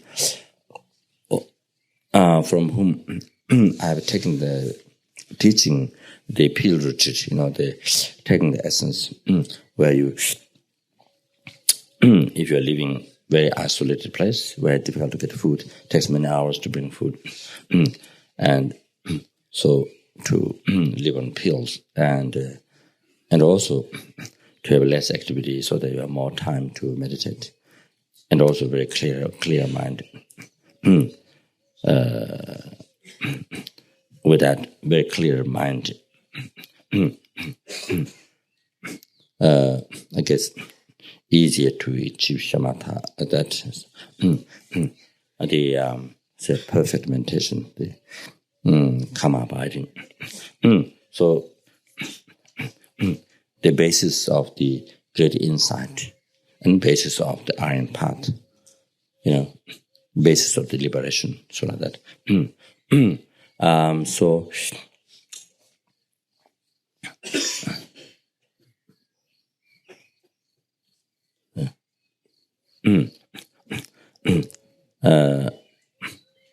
So before Genchambontu, before he passed away, this was right after Lama passed away in the United States.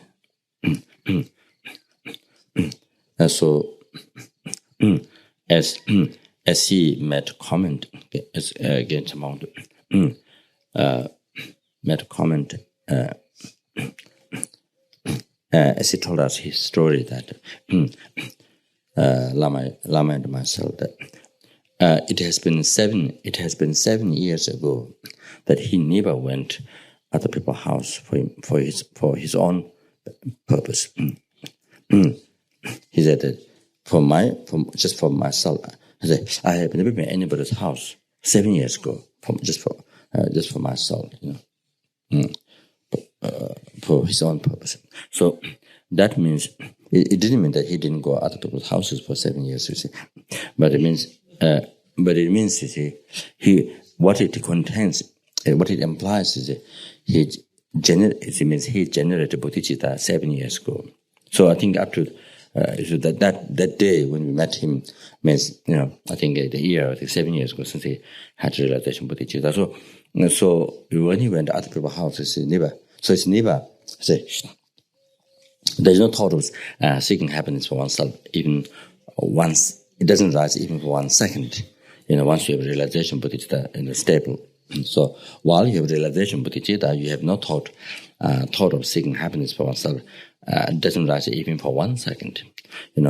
Except only thought of seeking happiness for others and we see only for others and beings. So therefore, so he, I think I don't remember the context, the conversation, but something much better to do. I'm sure I don't remember. So, so that means, you see, whatever he did, you see, 7 years ago, everything, whatever. So even breathing in and out, whatever you see, everything for others. See, 7 years ago, so like that.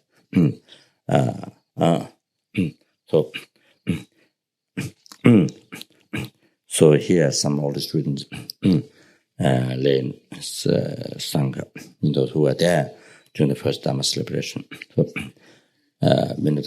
almost all the Sanghas who were there received teaching from him, the pilgrimage, because I think maybe I mentioned so Lama requested him, and Lama translated.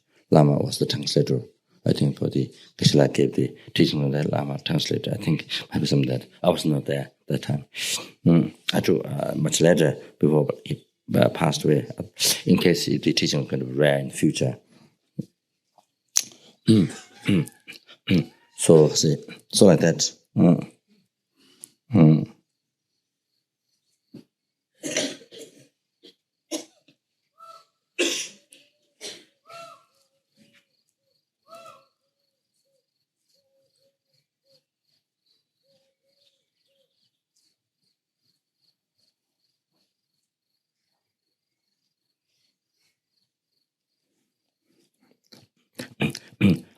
So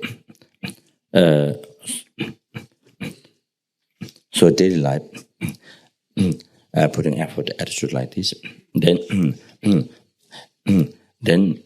on the basis of Guru devotion, developing that, then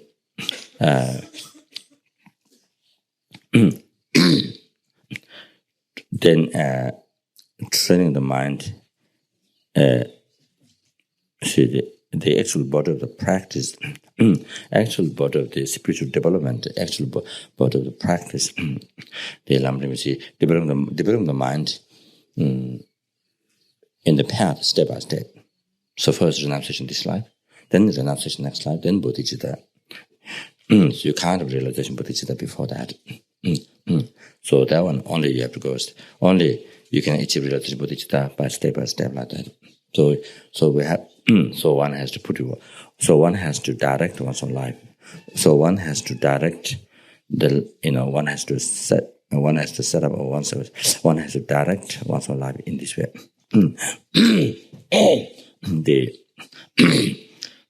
How to program. The procedure to bodhicitta. Realization, the procedure which becomes the procedure to enlightenment. So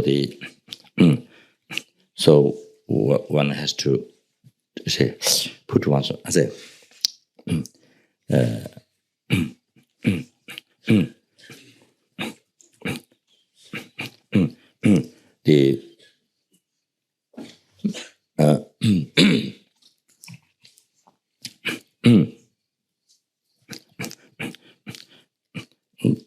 the other thing in the daily life,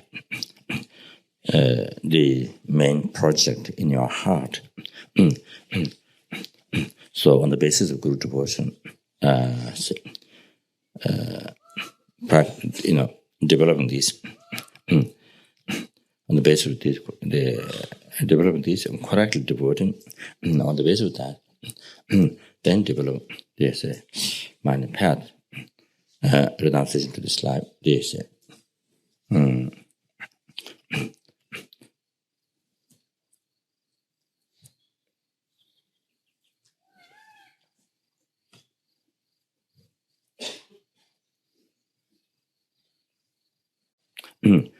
Making one's mind free from attachment, clinging to this life, independent, free.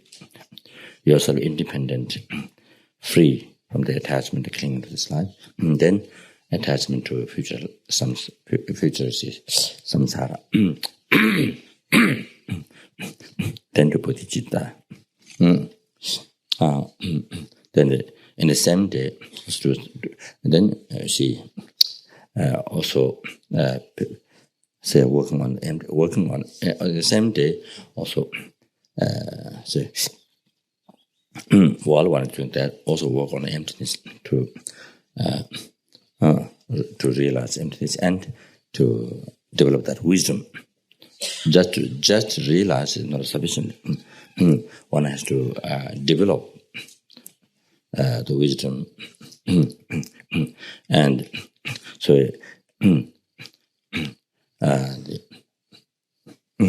achieve the great insight. By developing that, then to achieve great insight, then to achieve the wisdom directly preceding emptiness iron path. So it should be continued that to seize, so that one can seize directly the defilements, the gross and the gross, and then also subtle ones with bodhicitta, so that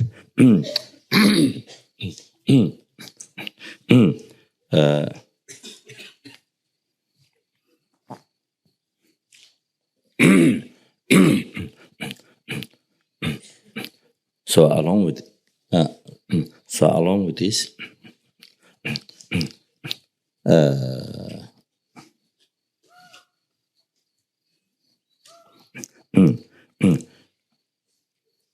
practice purification and collecting merits. Along with this, pacifying the obstacles, practicing purification, pacifying the obstacles, the negative karma, the defilements, and creating necessary condition, collecting extensive merit.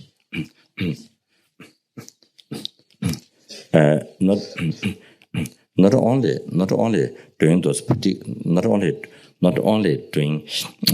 traditional particular practice of purification or collecting merit, but that of course one should do as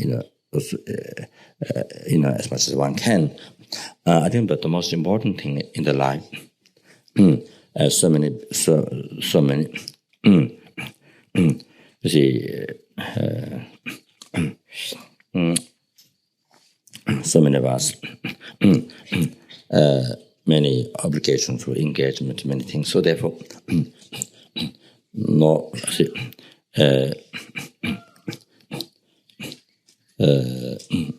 maybe there's time to do those. Particular practice of purification, those preliminary practices. Maybe there is time, but one is unable to give time, or at the moment life becomes difficult to to do much of those practices and give it time, a lot of time for those practices. So. However, I think the very important thing is in our daily life, whatever we do, everything has to become purification and means of collecting extensive merit by understanding Lamrim.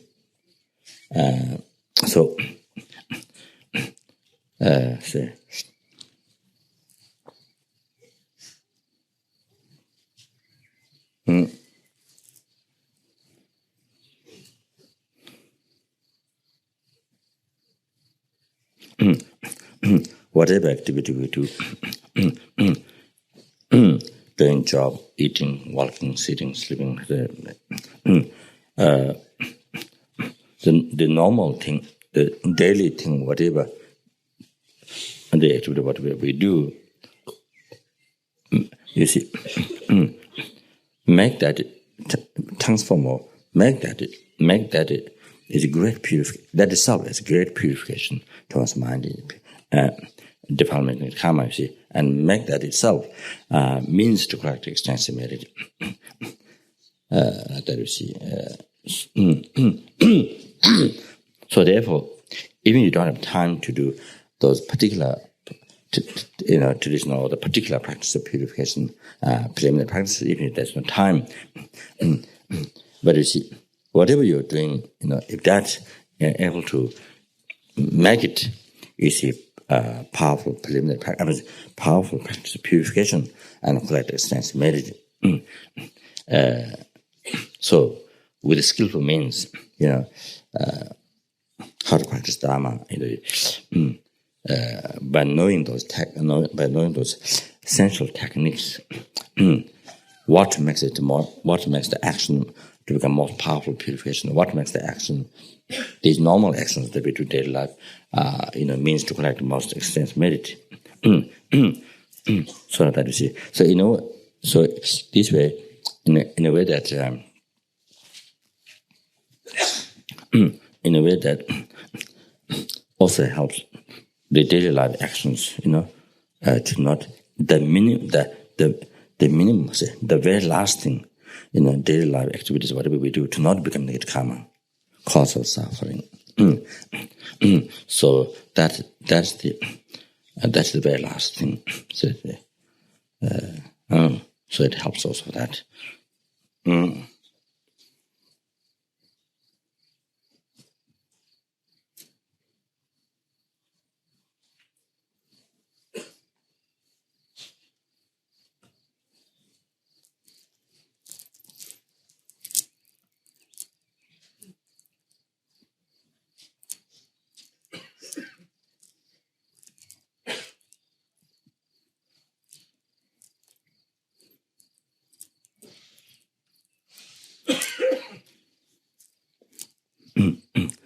Is there some example? Is there some example, some activity that we do normally, and how to make it the most, means to collect the most extensive merit and become more powerful purification. Something that we do normally. Huh? Sleepy. Oh.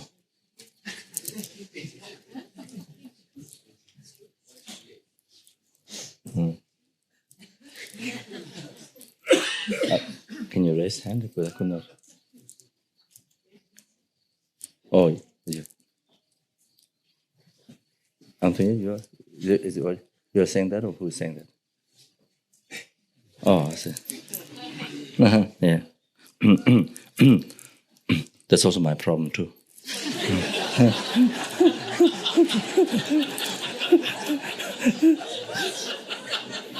We have the same problem.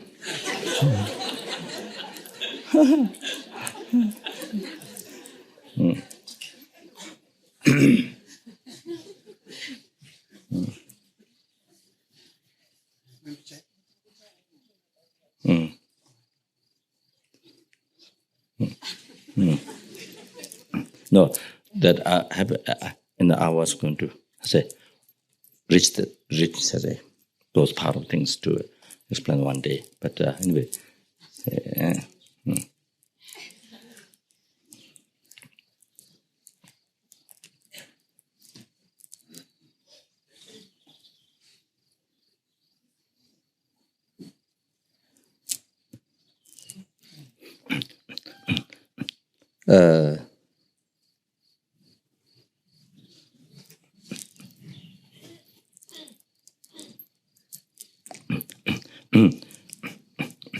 I think one might know the techniques. Those various, if you are practicing tantra, there's sleeping with the creativity and non-creativity, state of non-creativity or creativity, see, and also rising up, there's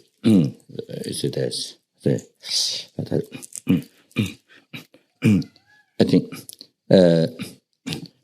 one know the techniques doesn't mean that one is able to practice, so so I think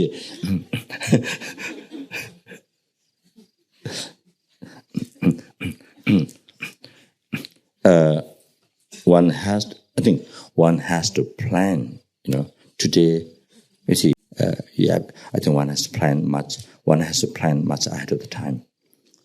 That I'm going to sleep. You see, in this way. See,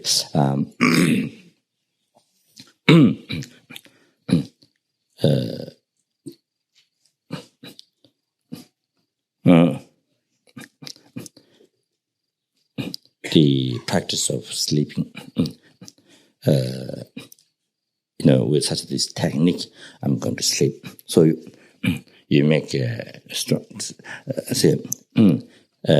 make a strong, decision of the plan. I think if that is not done, then it will never happen. If you didn't plan, you see, that day, you see, like you're going to go to a party, that you make a strong plan. Or tonight I'm going to go party, I'm going to dance. Or they say, or I'm going to dinner at somebody's house, you see. You have a strong plan, you see. So like that one has to plan, you see.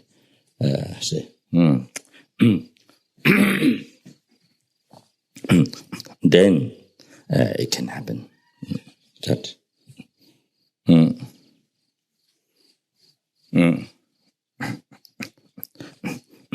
Then this way. So then more and more if you do, then it can be regular.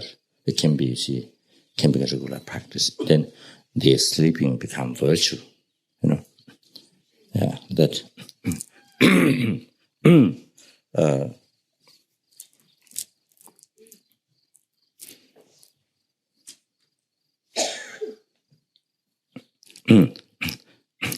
What is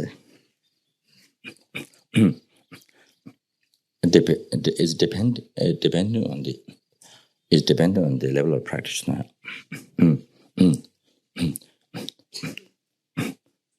So those who are able to recognize, those who are practitioners of Tantra, who is able to recognize clear light, then how many hours sleeping?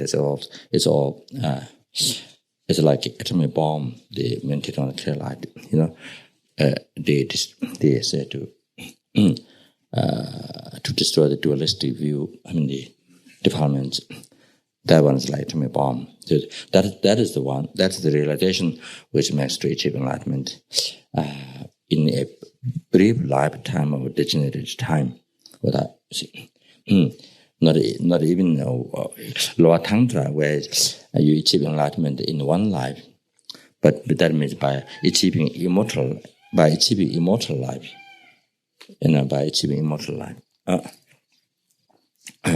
First is by doing long life meditation, you achieve immortal life. So, that you can live 1,000 years like that, then you achieve enlightenment. But here, within a few number of years, achieve enlightenment in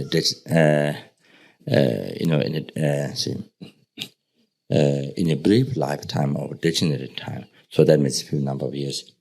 So what makes to achieve that to happen? That is by exercising clear light.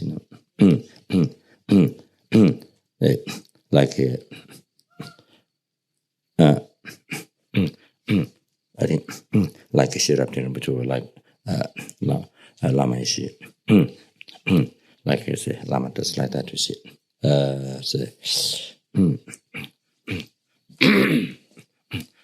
So therefore, you see,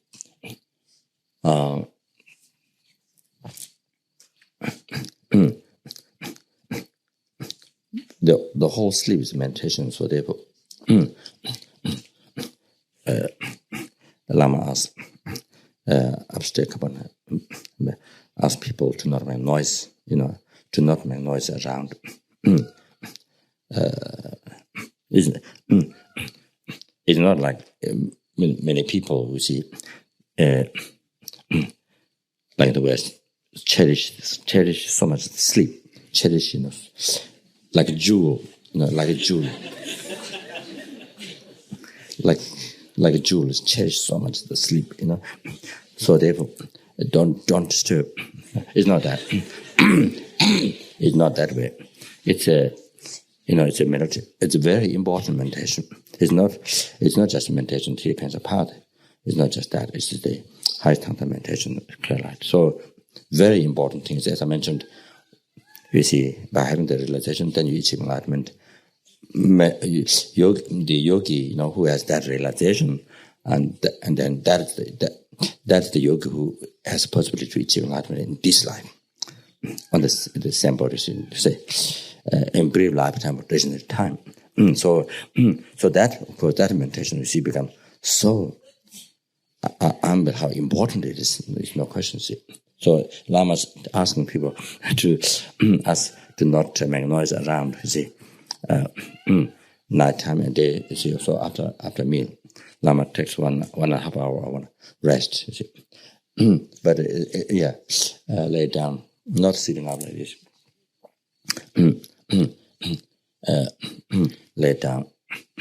See, which normally is shown as a rest, taking rest with the heart, but actually it's a meditation session. Do not show like, I'm doing a lot of practice or something like that. It's not lay down. See.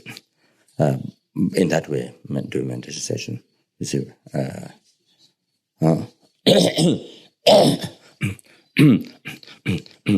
So if Lama missed that, then you feel get lost. It's not just ordinary sleep. So one time at Kapang, the Lama's best friend, same class, I think,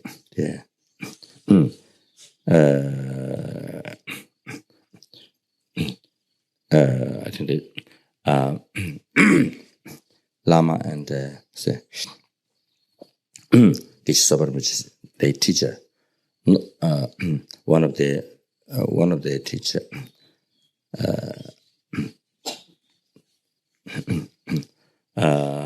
Geshe-Ngawan, most famous, one of the I guess maybe there's very top famous in Tibet among Saragat and Devon, among those so many thousands of learned ones.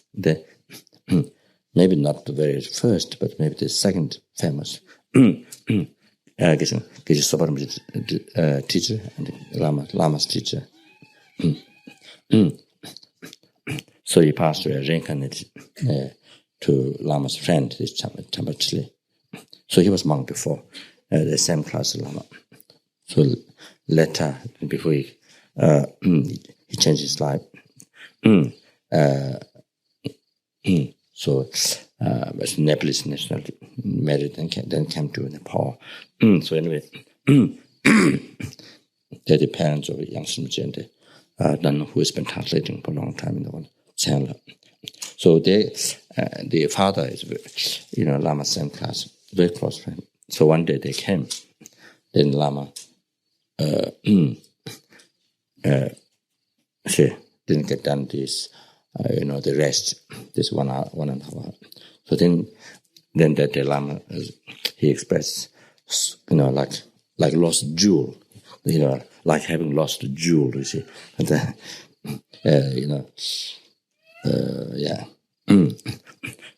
So it's not just the sleep, it's just this is the continuity of his experience, what makes the clear light realization, which makes which takes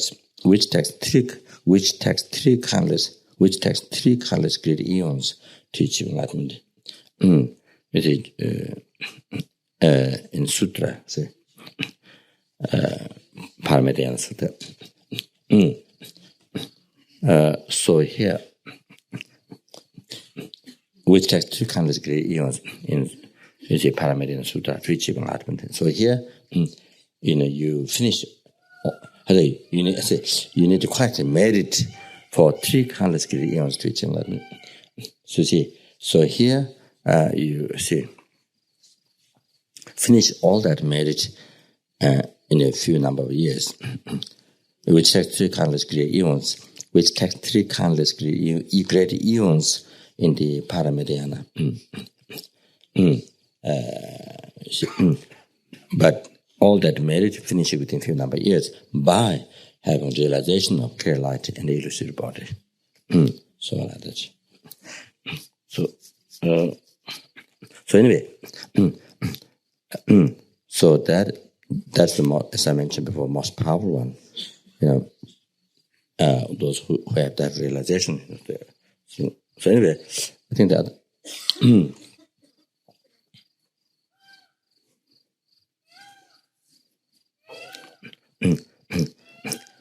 I think with the motivation, with the citta,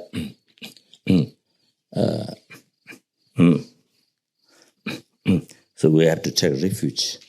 We have to rely upon bodhicitta. We have to take refuge in bodhicitta.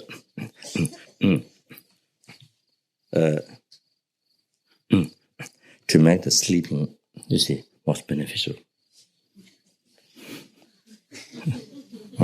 We have to take refuge. We rely upon bodhicitta.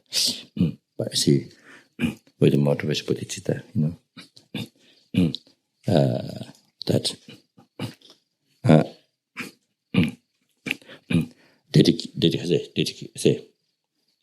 dedicating for sentient beings.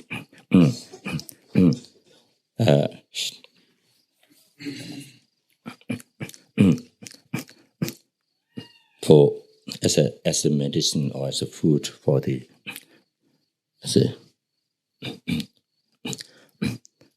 for the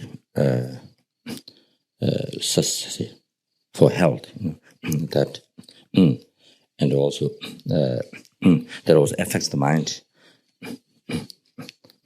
So for both, and this and that is you see to practice Dharma for the sentient beings, to offer service to, so that one can able to offer service to sentient beings. So that. So the here.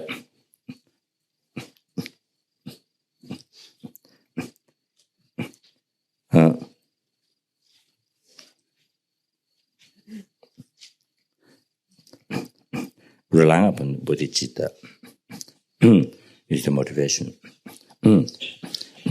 Then can make that means to collect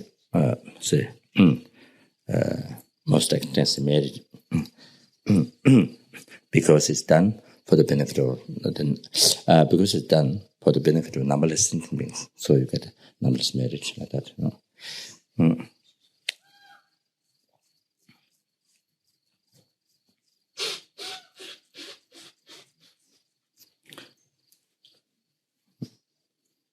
Not it. Not it. 10:30. Yeah. Okay. Only.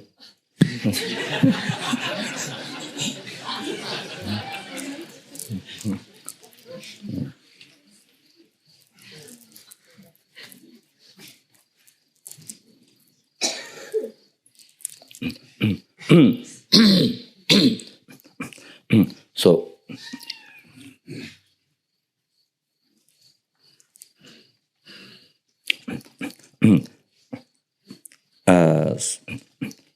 so everything came from mind. So one is the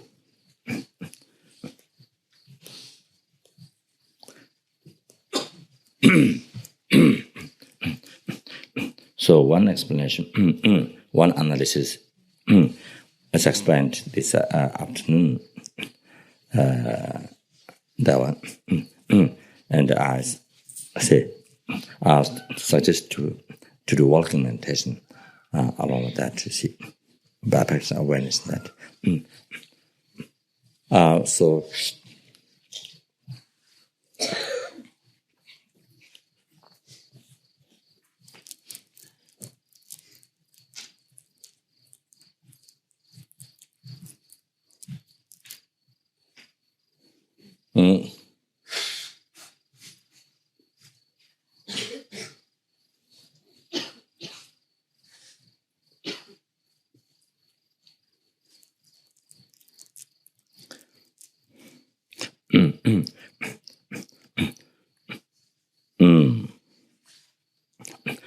So I mentioned this afternoon that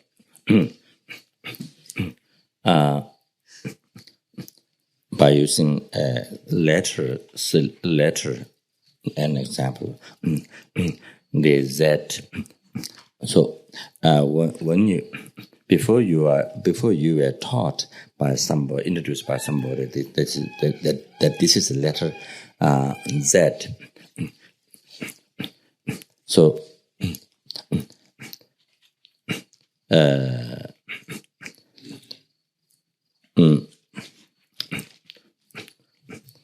so one go back to childhood time, and then you see, say, before you are introduced by somebody that said that this is the letter Z, before you are introduced to the label, before you are introduced by somebody the label Z, so the teacher or the person who teaches will write she writes on blackboard the paper, see, and this design.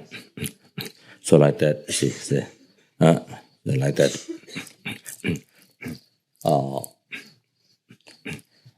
So you see the line, you see that design.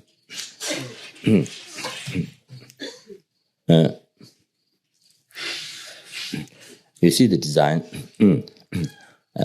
but you don't see that time. You don't see that this is a letter. At that time, until you are introduced by somebody, the label Z, you see just the design, which is the base to be letter to be labeled Z. So you just see the design, which is the base. So and say so that time. At that time, you don't have appearance, you don't see that this is Z, because you don't have appearance that this is Z, because your mind hasn't labeled yet this is Z and believed, because you are not introduced yet the label Z by somebody else. So that you see. So.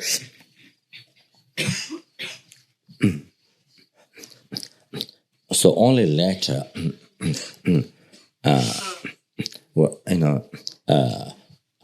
as somebody introduces you the label, this, see, by pointing to this design, and then by showing that, and then the person said, "This is Z." Somebody introduced the label. That then you say, then you believe in that, and your mind again, your mind also label Z. Your mind just think. Your mind just think. You see, your mind just simply think. Merely impute, think. You see. Z, and believe in that. You see, simply the mind immediately impute. It's not something concrete thing putting there. It's mind just simply think. That. Just simply think that. Somebody told you, see, your mind says simply think that and believe in that. See, so then after that, then there's appearance. There's appearance that there's appearance that after that. Then you see that. You see. So,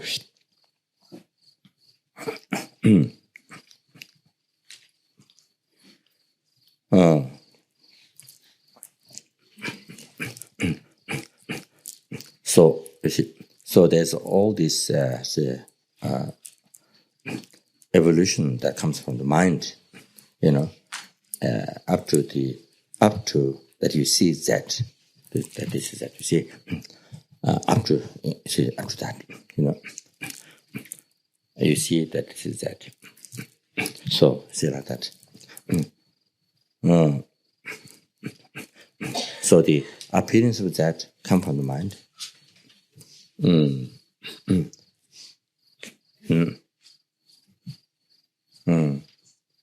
Projected by the mind. See.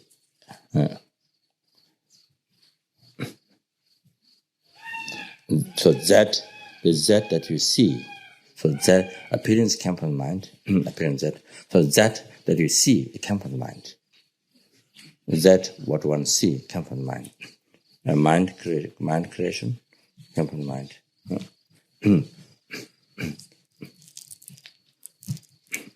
So that's.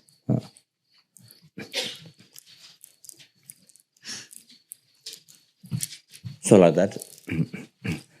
that, I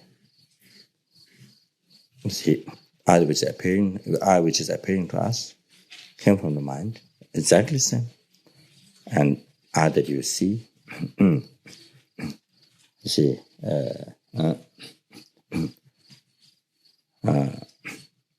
see, came from the mind.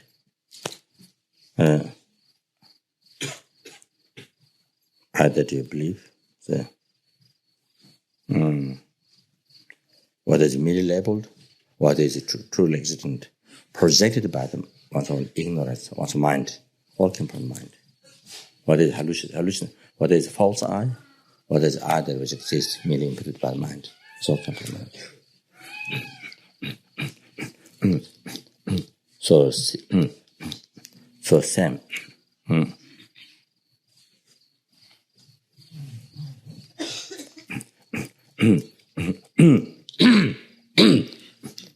And then the whole body, the aggregates, the body.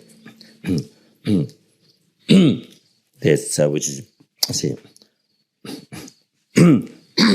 the collections of the limbs, collections of the parts of the body, the limbs altogether, general body, also came from the mind. Merely imputed one, truly existent one, false one, all came from the mind. Down to the going down to the atoms, going down to the atoms of the body, and the particles of the atoms. All so merely labeled one, which exists, and inherently truly existent atoms, is a projection of the mind. So everything comes from the mind. So totally. And then the different thoughts according to what function they do, then label this and that. This is desire, this is anger, this is loving kindness, this is compassion, the different mental factors, five,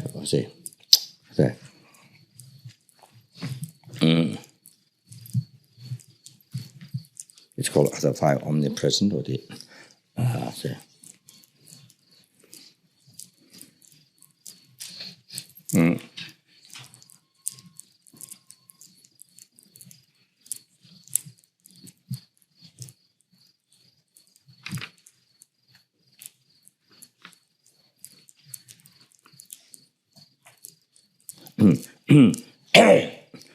the five mental factors.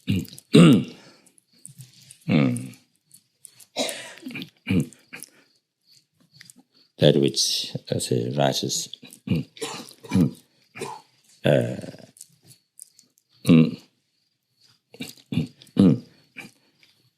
the same time with the consciousness, and on the same object during the different function.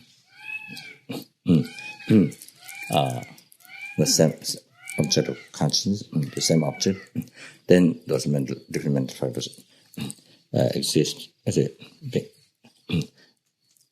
like say king and then ministers around and church, so that consciousness, then those five mental factors are started. So the during different function on the same object, then because of that, then they are each thought are labeled this and that. Each thought with the different function, they are the base. Then different labels put this and that.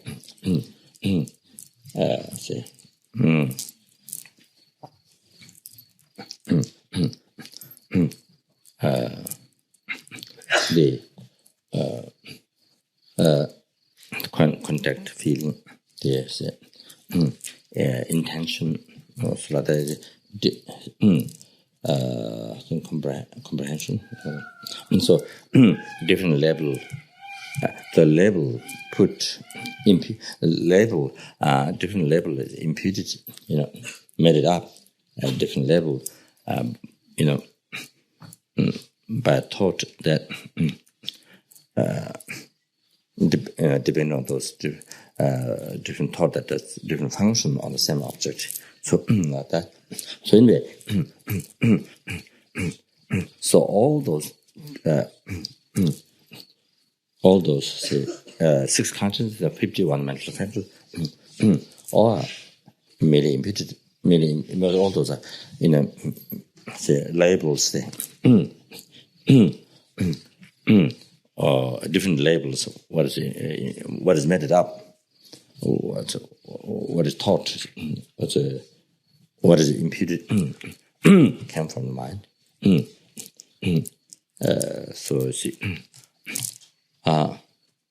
So that whole thing, label, imputed by the mind, that whole thing.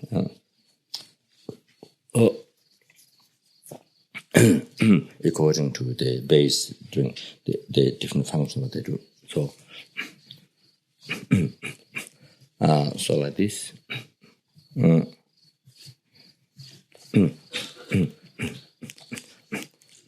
So the whole phenomena, form, sound, smell, taste, tangible object, the whole phenomena.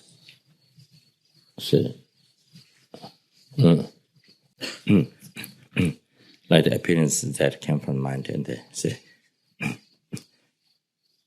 so that's what you see came from the mind. So similar that the whole rest of the phenomena, this and this and that, all what one see, came from all what one see, each senses. So by senses. So all came from the mind.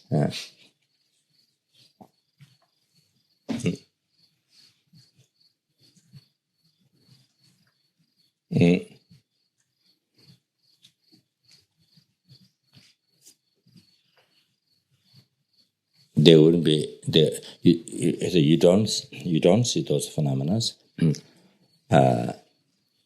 You see, without them appearing, and they don't appear. You don't have appearance of those phenomena if your mind not labeled, this and that.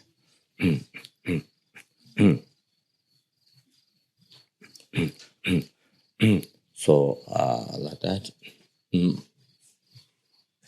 So including friend came from the mind, and enemy came from the mind. Same. Enemy came from the mind.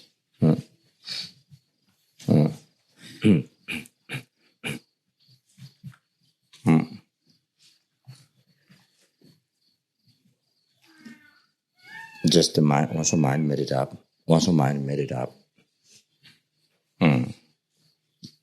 There is nothing there. once in a while, I just made it up. So, see, through the concept.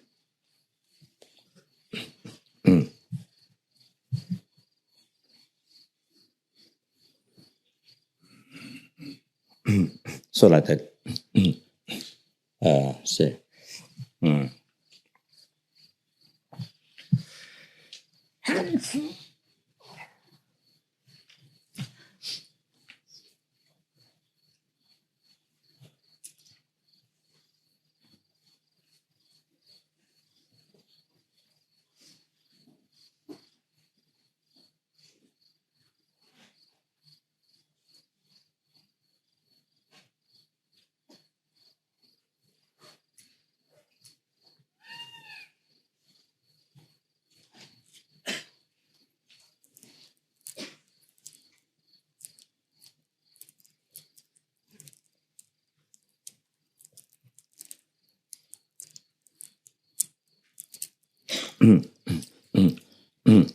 when I was a Sulukumbu, not this part of Sulukumbu, the Namche Bazaar, not others, the other where I lived 7 years, because I escaped many times, a few times, from the monastery with my first teacher, uncle, when he was teaching me alphabet. So I ran away to home, because it's quite close from the monastery.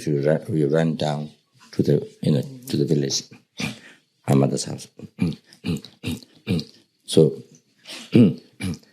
just thought comes to escape. Just thought comes to run away. So the main thing is there's no other important reason. There's no other emergency. Emergency. Kind of say. Emergency or something. To do. You just thought. So you think at home you can play. You see. So you can play. You see free, or you can play. That's just that. There's nothing profound. There's nothing profound. It's your commentary or something. It's just that. Very simple. So then you think that, and then you should run. The thought comes out to go to home to play. So then just thought comes and you just do it. So like that. So anyway, yeah.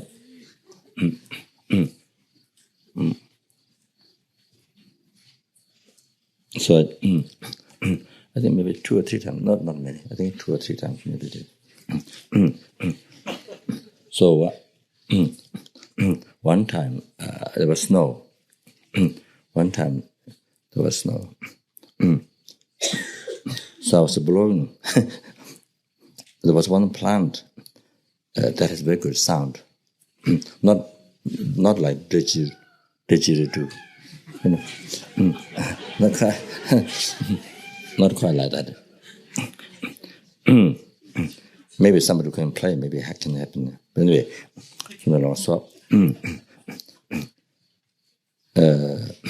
I was playing, somebody gave me that, So I was playing this, and anyway, a thought came.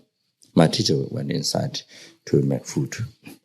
So I think maybe one day 4 food or 3 times food, something like that. So went to make food. Then thought came in mind to run away. So and then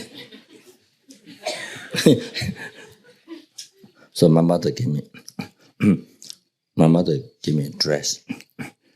I think this first time. Pants and then the joint, this part, like this, all together. That's the first time to wear pants since, I think since I was born, the first time to. But made of this very cheapest cloth that in the Sulukumbu they use prayer flags.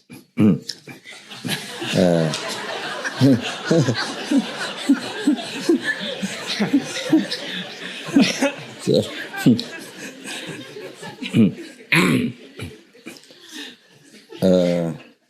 I think it's libertic. But same quality, but I think it's libertic. It's red, kind of pink or red. So the pens here, then you see, it's where you come all together.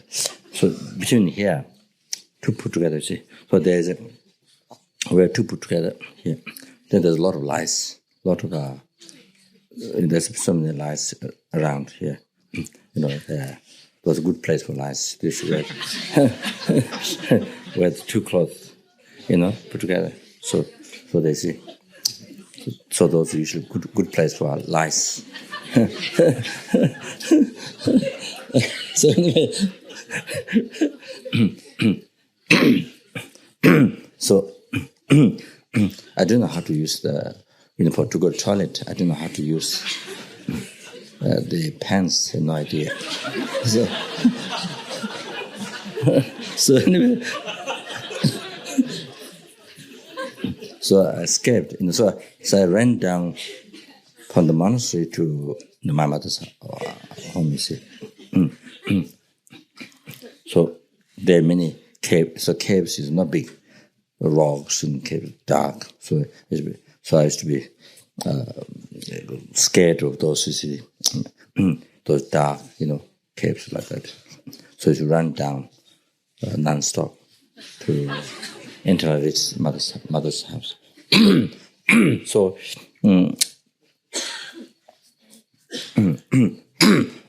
so didn't know how to open the pants. So from the monastery, I don't know from where anyway, somewhere there, and then down to my mother's house. So I have a toilet in my pants. That kind of carrying some luggage in the in the pen.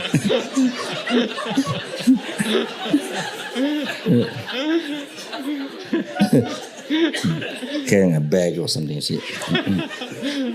Yeah. Anyway, so when I reached my mother's house, my mother was outside with some old people around there talking. Then she took all my dress and cleaned everything, in front of all the people.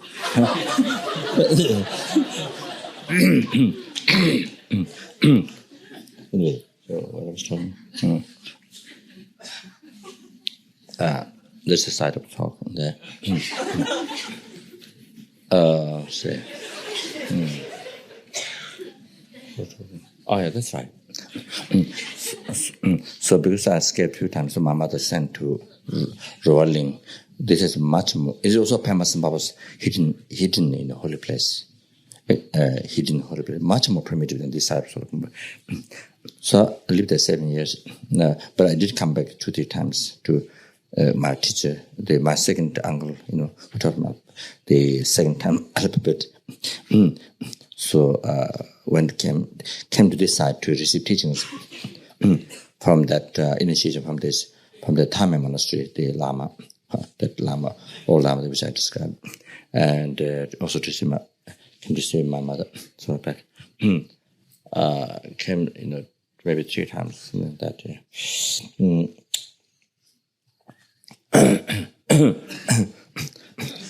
So I think maybe the first time when I see.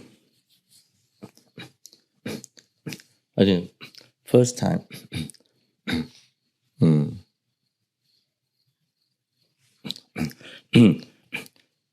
First time. I think maybe the first time. Remember, it might be first time. So returned back to. Came to after quite a number of years. After a few years, then came back with my uncle. Went home when my mother's home. So then she offered us potato alcohol made of potato, It's like some of the water in the drinking water, but it's unbelievably strong alcohol. You're looking like water, looking something. So my mother quite often makes alcohol, put it alcohol, and for a few hours it takes a lot of firewood because at home there's at my home there's nobody. Everybody has small children. See, my sister only can do liberty work. She's the only liberty grown up. See, she can put the animals out in the mountain and bring back evening time. So this is only what she does. So the rest is very small. All of us very small. So only what we do is we just eat food, what the mother gave, and play all day long in the field and at home. So that's all. There's nothing. There's no help back to mother. Nothing. So she alone have to go to very far in the forest. This is very difficult. Say in the forest, many hours and go to the forest and then get collect firewood. Then very heavy load bring back to home, and then at night time I come back. So one night she didn't come back. One night too long time. So I think 4 of us children sit wait for the mother outside of the door. The house has 2 stories. So outside the door, sit all lined up at the door. They're waiting for the mother. So the moon arises and then too long time. Then finally came with huge load of firewood on the bamboo basket. Like that. And until that, nobody knows how to make fire. No one knows how to make fire or can't cook. So you don't get food. So until mother comes. With father, I don't remember seeing father because I have no idea of father. The father died maybe when I was in the bamboo basket, a small bamboo basket, or mother's womb. I'm not sure. But people describe how father looks like, how his mentality is, doesn't get upset, angry easily. He the expression tolerant, having beer, something like that. See,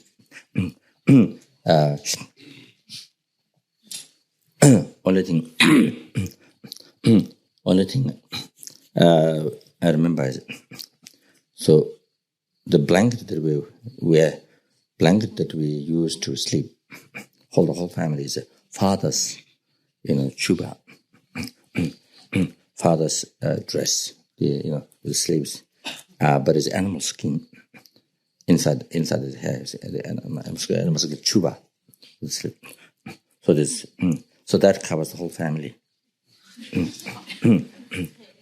So remember, it's introducing to me that this, holding this and this father's, father's chuba. So that anyway.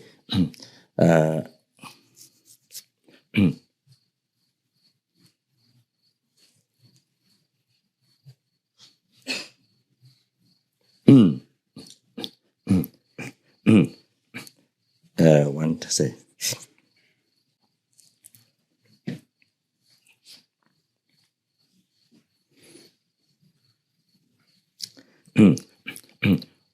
One time, my mother was sick. Maybe I'm not sure headache or I don't know what. So at home there's a square fireplace, the stove. So usually there's a fixed place. My mother sits there. Usually I sit here. Then my brother, the younger brother, when he's married, he lives close to Bauta Stuba. So he's had a sister. So here's the wall. So Usually there's kind of always fixed place. So sit around the fire. There's another sister beside the one who lives at Lao too. There was another one, but she died. So she had a short tail, I think, short tail backside. I think the other sister who passed away. Anyway, so my mother was very, very sick, and she was making, so I think it was so painful, very sick that she was calling her mother, Ama, this, calling her mother. So all the children said, we cannot do anything. Everybody's small. And then I just went to look at the mother like this. But nothing can be done. And there's no, because usually mother is the only one who makes fire, keep food, everything. So that day there was no fire. I think no fire, no food. I don't know how long, but anyway.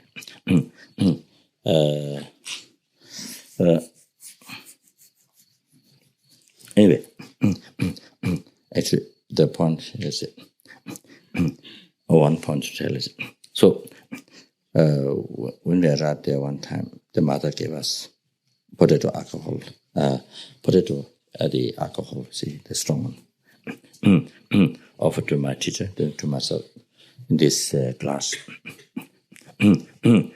Normally I don't drink. I drink the other chang made of rice, the flour. This is what my teacher makes. In Solukhumbu, there are 1 or 2 monks who don't drink, but there are 1 or 2 monks who don't drink, but it become kind of tradition. I don't know, not tradition, but a habit, drinking. So anyway,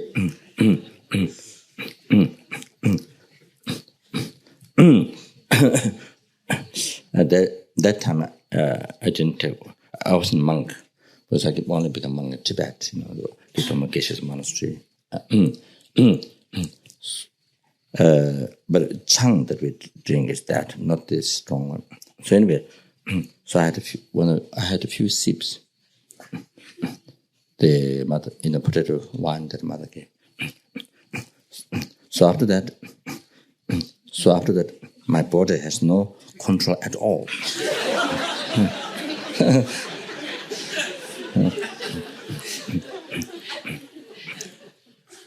So my teacher, the uncle, just grabbed from backside, you see, and it just grabbed from backside. It just dragged him from the road, like, So as he's walking up, as he's walking up to the monastery, see? So he just dragged like this. So my limbs is like, if you can remember mosquito, when the mosquito is dead, when the mosquito fly dead, how the limbs are.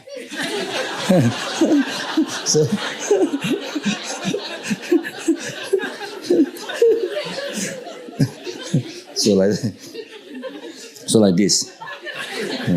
No, I can't say, no control at all. No control at all, see, the limbs. There's no freedom at all over the limbs. So my teacher, she just hold here and just drag, like that. So to the monastery. It's very extremely uncontrolled. Then after that, I never had a potato alcohol.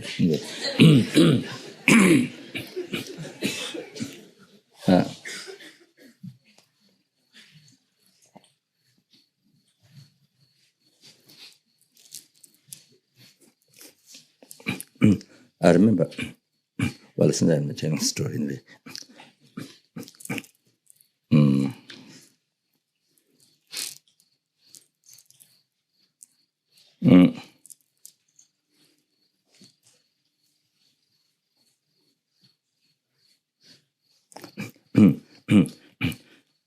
I remember after I went to that other much more primitive place. I think maybe after 1 year or something, 2 years, I'm not sure.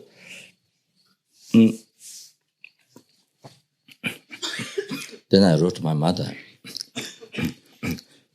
I wrote by myself, but not studied, not studied writing, just my own writing. I think it was written with the coals from the fire, from the coal, not with pen, with a pen, coal from fire. I think I wrote on paper. I think the message is that I was asking my mother to invite. I was asking my mother to send letter, to call, say,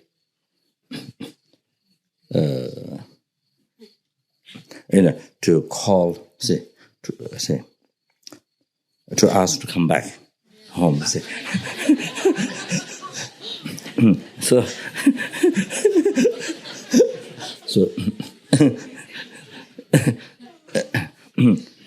So I think, so what happened was I get the letter to somebody. So this could be blackmail, you see. So I asked my mother to send, to ask to come back at home, you see. So I think I get the letter to somebody. And this person, what happened was this person, the letter, anyway, they could not find the letter to give the mother. Could not find the letter when he arrived there. So after he came back, then he was changing his shoes.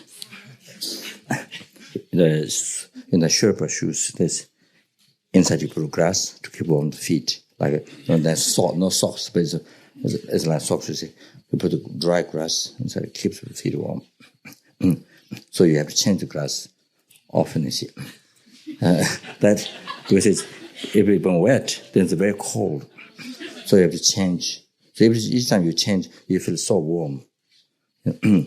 So that's like socks, wearing socks. Anyway, so he was changing his shoes. He was cleaning his shoes inside the grass. So the letter went inside the shoes. The letter that I wrote.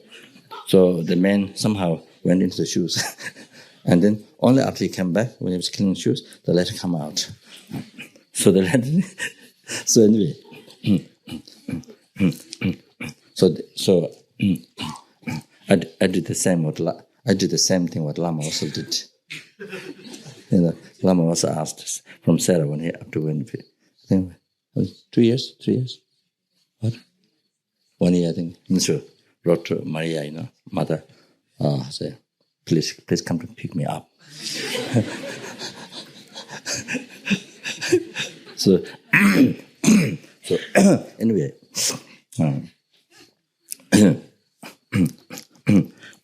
So this small child,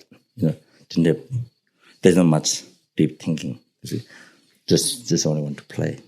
So only you think play, comfort, but no. You see, didn't have wide, let's say, thinking about life. So anyway, I think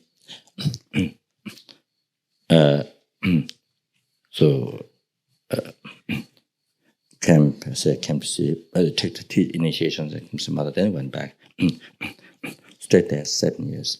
So I think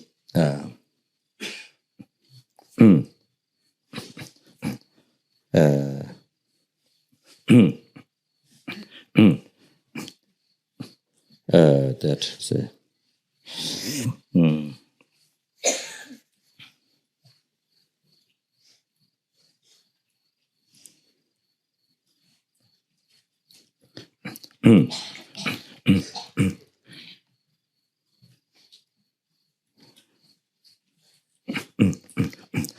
so all day.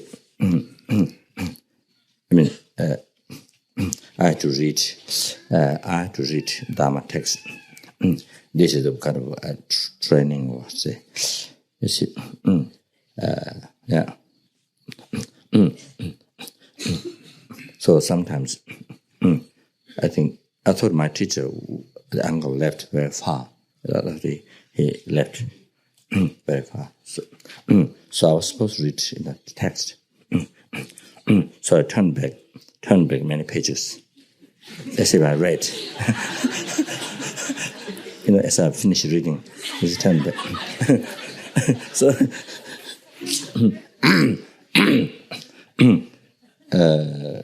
then you see, I thought teacher left very far, but I still came back after some time. So he didn't hear did not hear I was reading. You see. Anyway, things like that. Of course, from my side, didn't say like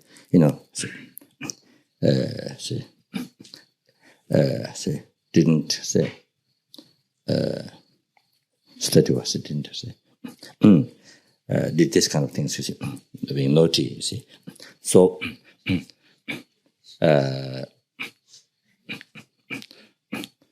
not that followed every advice and being so obedient, you see, so humble and so, you see. So anyway, that of course, then I play. See, I'm still there on the same seat, but I just play with things. See, weaving with thread, or say,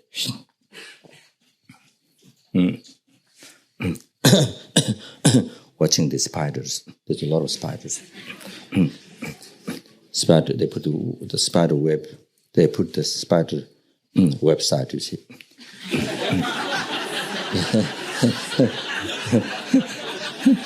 So.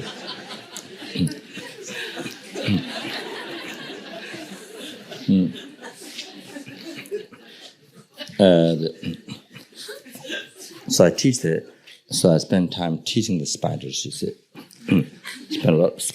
waste a lot of time. Waste a lot of time when the teacher's not there. Then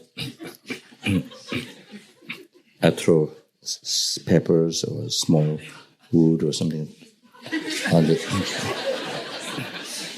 spider's website. You see, and then the spider didn't know. The spider didn't have clairvoyance. Spider did not have clairvoyance. You see, so he hide there. He comes here. Actually, it's wood, piece of wood. You see, he can't eat, or piece of pepper. He can't eat. Roll piece of pepper. You see. So I think he drops. He can't eat, so I think he drops. Like that. I think there's a lot of these tiny. There's a lot of these tiny flies in the summertime. Flying the space. There's a lot of these tiny flies.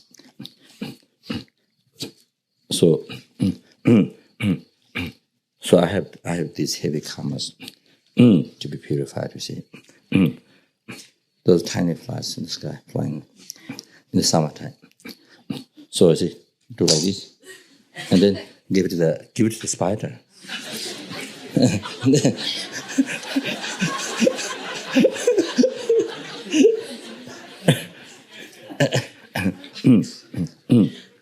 Give it the spider.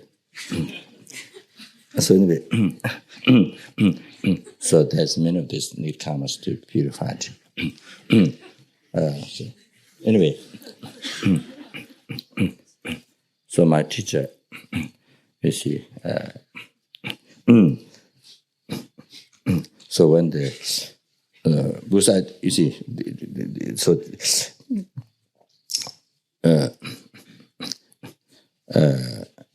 being noticed. So then my teacher, one time, I think it was summertime, it rained in the courtyard. There's many water, and they took off clothes, and then took off all my clothes, and then naked body. Then It's a grab here, put the mouth on the rain, see, on the ground, the rainwater. Or the little bit common one is bamboo, bamboo stick, the dried bamboo stick. So hit on the head, and the dried bamboo stick. So hit each time. Anyway, hit backside over the head. The bamboo become pieces. It springs. The bamboo become pieces, springs in the sky. So that is quite a few times about that in there. Then one time, I don't remember what I did. Anyway, my teacher took me outside of the gate of the house. So there's a house like this, you see. So there's a house. So there's a courtyard. As a wall, firewood piled up like this for this wall. So you use the firewood from there. You collect one season, then through a whole year you can use from there. You see, so it's also a wall. So outside the door of that, there are some nettles. There are a whole bunch of nettles growing there. So I don't remember what I did. So my teacher took me outside, and then she backside wrapped on the nettle. But I didn't. Normally when you teach in a nettle like that, you feel so much. But that time I didn't feel much. I don't know why. Didn't feel that much suffering. Normally you touch. So uncomfortable. But I don't have the impression that I suffered much. Wrapped on the nettle, backside on the. So anyway, but and then my teacher led me to read Dharma Sutra over and over. See, I think I don't know how, maybe many months or something. And then there's another text, Dutuba, condensed sutra. Very hard to read. So by now, after many years, by now I see that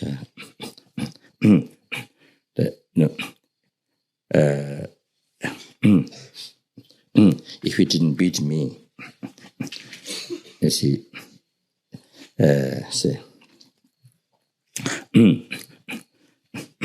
it's all for the good, Make you become so good, beneficial.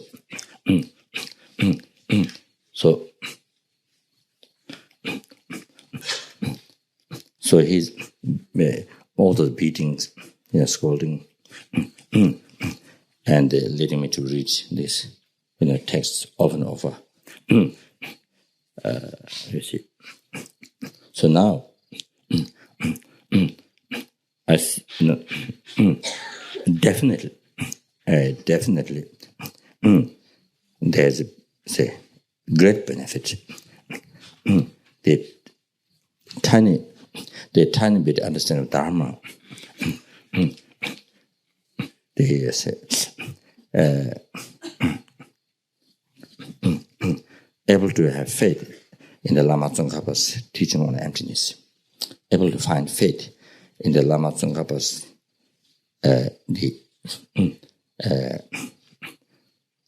explanation of the way of explaining the emptiness. So able to have faith in this and some tiny bit of understanding that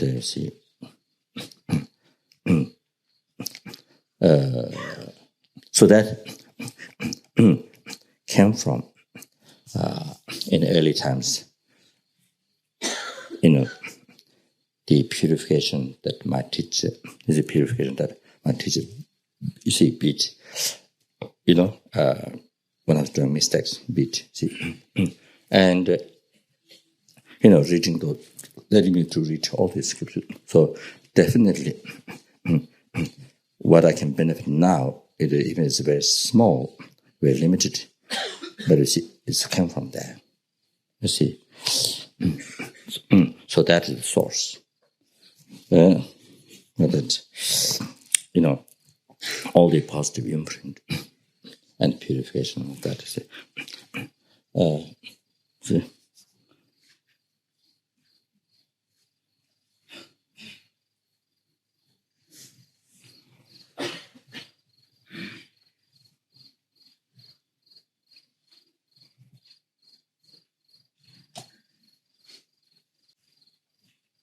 Yeah.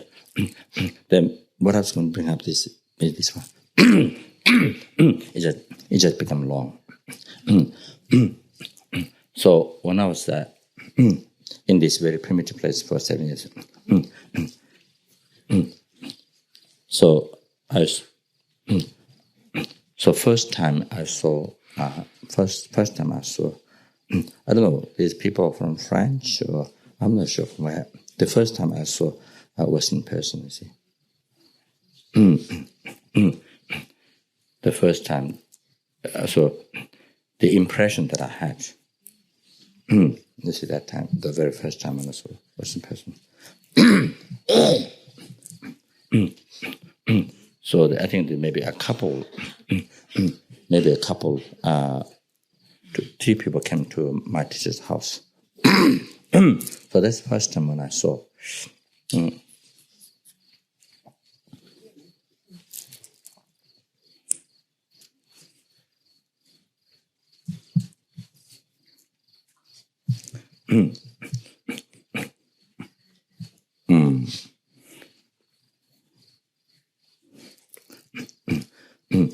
The impression, my feeling was very,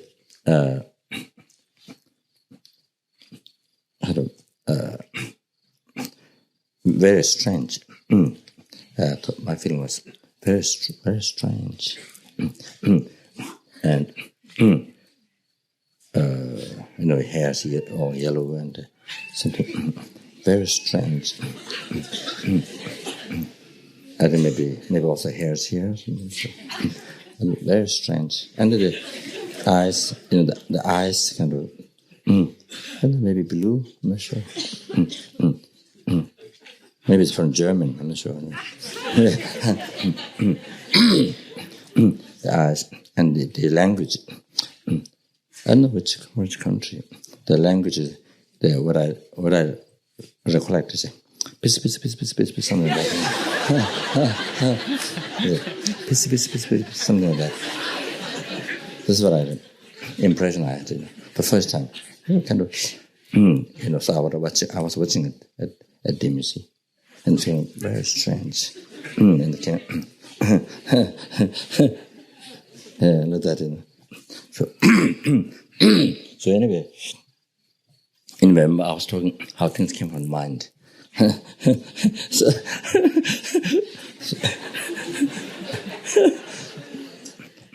So anyway, now of course different. My view is different. So anyway, that time, that is very strange. And the chocolate, they gave us chocolate, this brown square, you see, and very funny, very strange taste. Didn't like it. Very strange taste. Didn't like it. Very strange taste. But the bottles, the containers, jars or containers they like, containers, you see, the Silicon people, see, they like containers or things like that, but not the one inside one. They're very sweet or something like that. Anyway,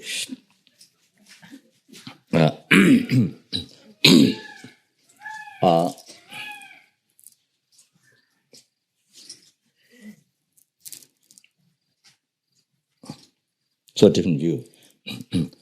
So that time how I saw is told as very kind of strange, you see. That so anyway, that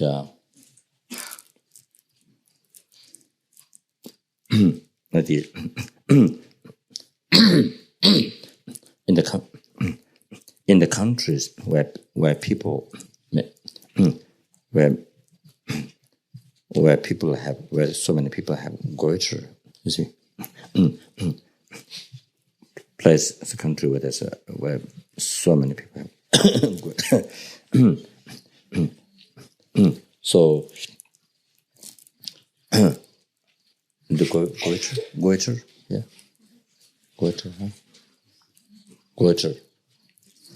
This one.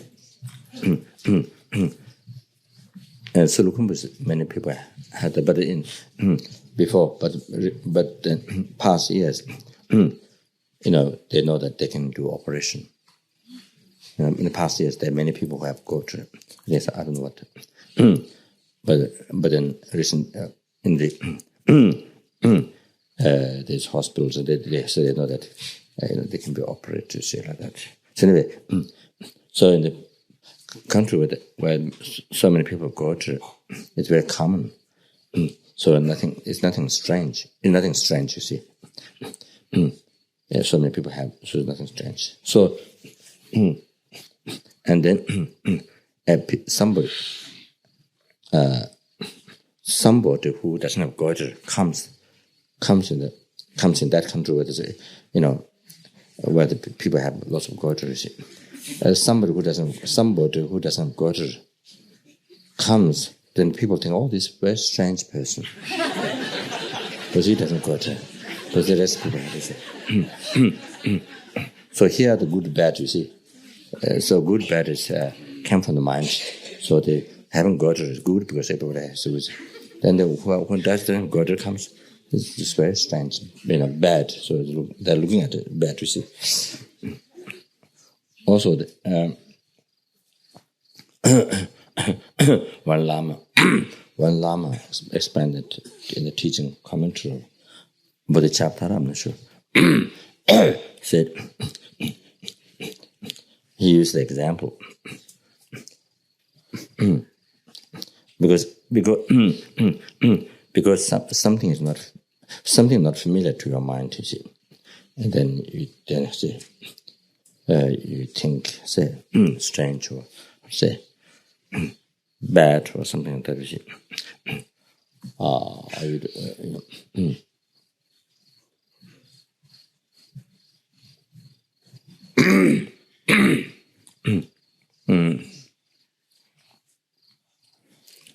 So the Lama used the example, when a monkey grabs a human being, when a monkey grabs a human being, then the monkey thinks, oh, this who doesn't have a tail? Monkey thinks very strange. Because they all have tail. All the monkeys have tails. So when the monkey grabbed the human being, he didn't have the tail. He didn't have tail. So monkey thinks very as strange. You see, instead of looking good, not having tail, strange. So, anyway, I thought it's quite interesting. So anyway, a good and bad is however all the enemy friend, all these came from the mind, and also including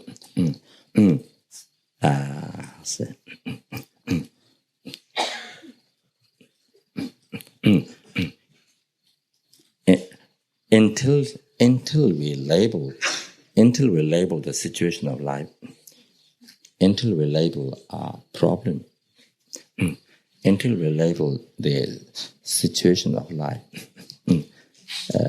problem, until that you don't have appearance of problem and you don't see problem. You have no appearance of problem, you don't see problem, that this is a problem. until you label. After you label the problem, the situation of life, then you see, as you believed in your label, you have appearance of problem. This problem, then you see that it's a problem. So like that, you see. So again, here, life problem came from our mind. The problem that you see, a problem, what you believe, came from your own mind. You see. So like that. So therefore, the Naropa said that happiness, suffering,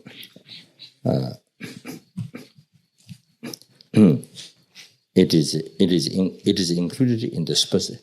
Naropa said it is included in the superstition. Dedang tungan la soba tamje number tope du. So that suffering, happiness, all are included in the superstition. Tamje number tope du. Then Naropa said, when there's harm,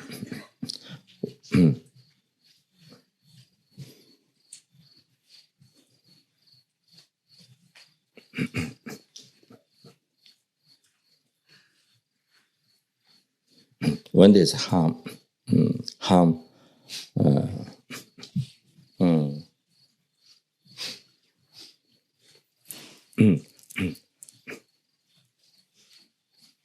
the say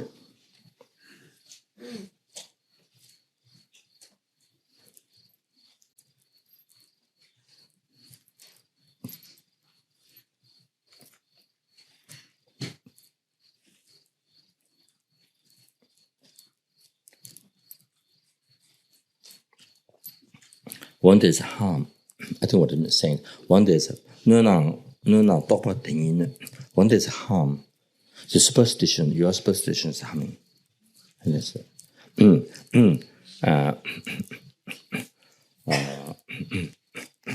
When there's sicknesses, when there's sicknesses, this as a superstition is a sick.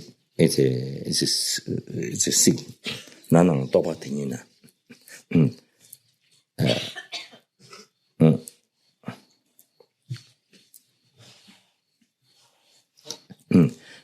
Chinang topa tingichi. Even when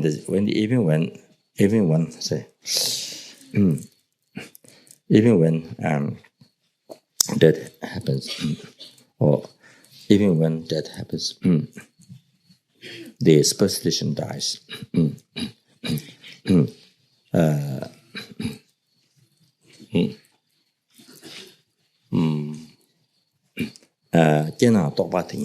Even the birth happens. The superstition is born.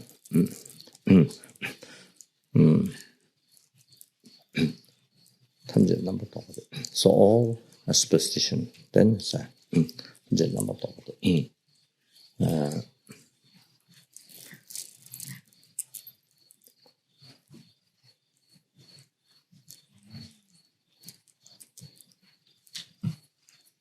I remember the last part. So if one is able to cut the root, if one is able to cut the root of superstition, then say,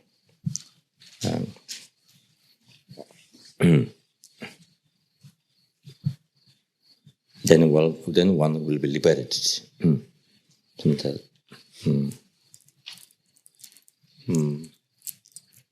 No, say, free from obstacles, something like that. Don't remember the last word. So like that, as Naropa. Also, there's also great yoga, Sarahab, Naropa's guru, the similar saying,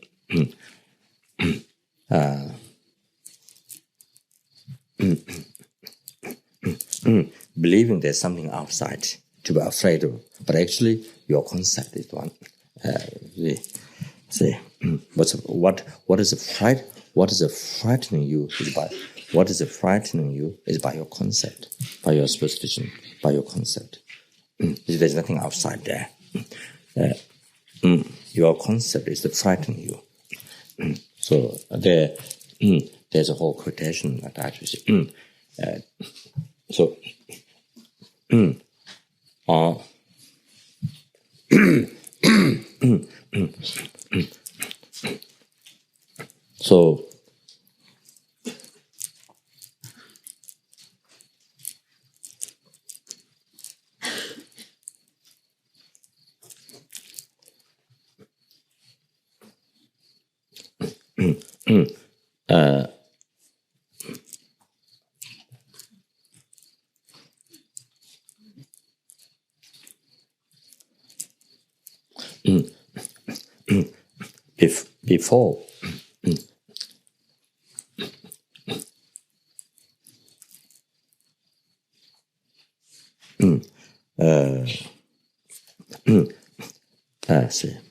Before this person has got a very harmful enemy, very harmful person.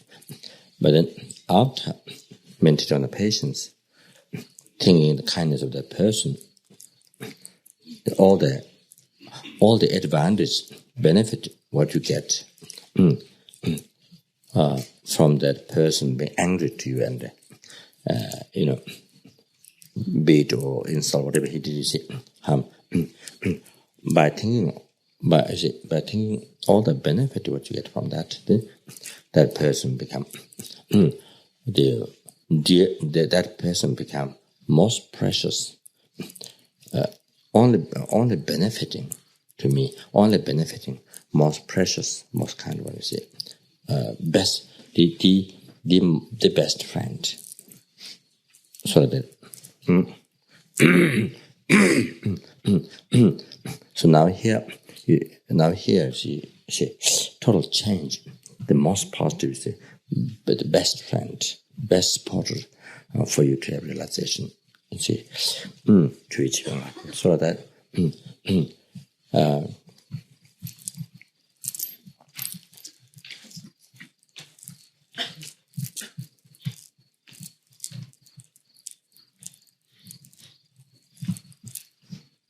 So, as I mentioned before in this afternoon as well,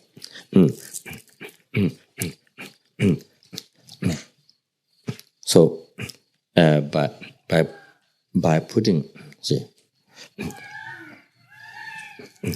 by putting negative label,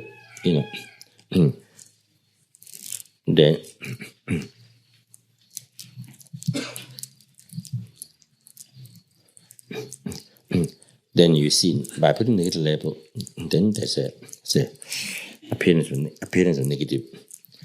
You met the situation negative, and then you see negative. So that then there's negative. That's bad feeling, negative effect.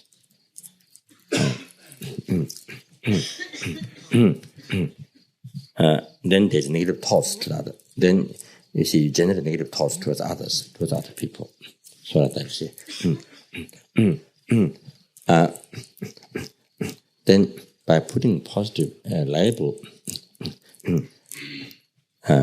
like that example, by putting positive label on the problems, whether it's abuse or whatever problem there is, having the cancer, AIDS, whatever, by putting positive label, then then there's a happiness, enjoyment in the life. You see, but by putting positive label and thinking their benefits, by having benefits, those are the spiritual benefits. All the benefit by having all the profit or benefits by having cancer, benefits by having those sicknesses, benefits of the problem, by having benefits by having problem. So by reflecting the benefits, then you see positive. You put a positive label, and you see positive. Whatever problem one has, somebody abuse, whatever. You see, so then that makes you happy. See, affect is happiness within you. Then there's positive thought towards others. Happy mind or positive thought towards others, or open heart towards others. So that. So however, here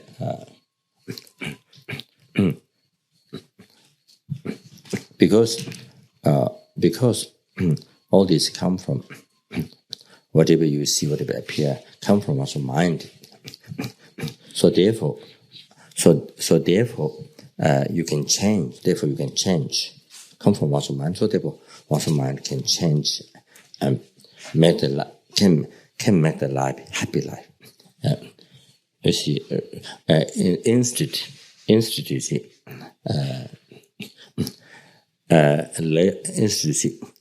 making the life miserable with your mind can make the life, you see,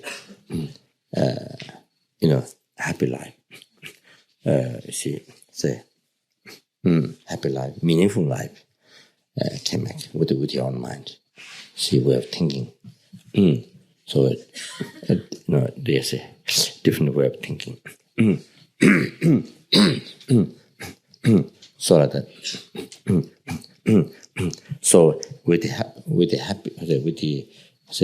peaceful, positive thought, happy mind, then also it affects the happy, and then it affects healthy body. So like that.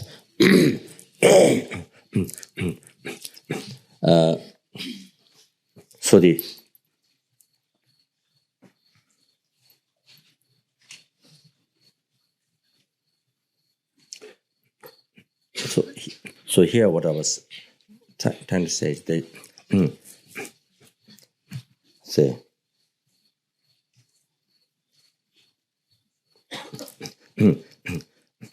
the negative interpretation, negative label, then negative appearance. Then you have unpleasant feeling. You say upset. Negative label, negative appearance, and then you see makes you upset. You see unpleasant feeling.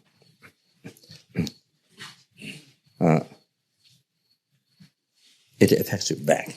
What the label that you put, that label that your mind put, it affects you back. So this essence was trying to explain. It affects you back. You see upsets you. See the unpleasant feeling, not a happy feeling, unpleasant feeling. So it makes life unhappy. See, then that makes your unhappy mind or angry mind, depressed mind, or this substance mind, this makes others unhappy. So like that, you see. So the other way, the positive level, then positive appearance, you see, then happy feeling.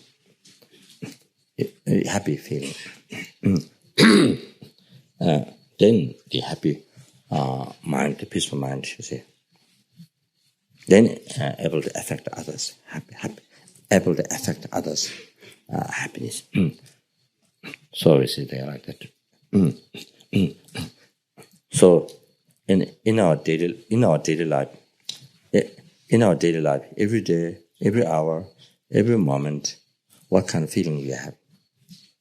Every day, every hour, every minute, every moment, you see, what kind of feeling you have? Sad mind, happy mind, what kind of feeling you have? That depends on right this moment, what kind of label you're putting. Right now, it's happy or sad now. And now, it's the effect of what label you put right now. positive or negative, you see, in this moment. So it's totally related, you see. As soon as you put negative label, negative appearance, then upset or the unpleasant feeling. So within this hour, today, within this hour, within this minute, within this moment, so it's related. What's happening here, sad or happy, whatever. It's related. It's an effect of what label you put it. See what label you put it. You see, like that. So that is, you see, we can if you analyze, you see, that you see, anybody can understand that, you see, by watching, by analyzing. That see, all these explanations doesn't require, faith in reincarnation or karma or these things. It's just the dependent arising. It's just the effect. You see, consequences or the of course there's cause and effect within that. He's not talking about karma, reincarnation, long term. You see, just within this within this minute, how your happiness, how your happiness, unhappiness, suffering. You see, where it comes from, how it's affected by your concept, by your label, by your concept, you see. By your label, you see, what label you put, and believe that. So that creates concept. You put the label and believe that, so that's how you create a concept. So your concept affects you. Your concept brings your life up or down. So you see, so the depression comes from that.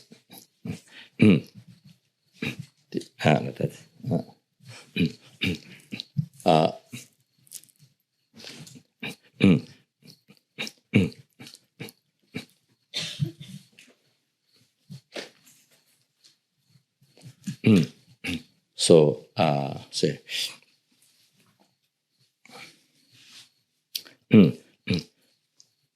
as Buddha explained the 12 dependent related limb in the sutra, the rice planting, you see, rice planting. So now,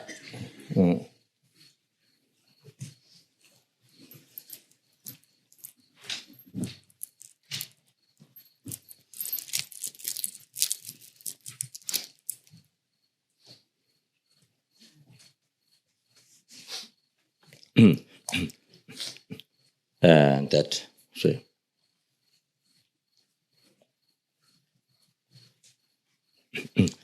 the ignorance, the 12 dependent related limb is the evolution of samsara. Is how the evolution of samsara. You see, how one get reincarnated in samsara. In the graduate entrance in samsara.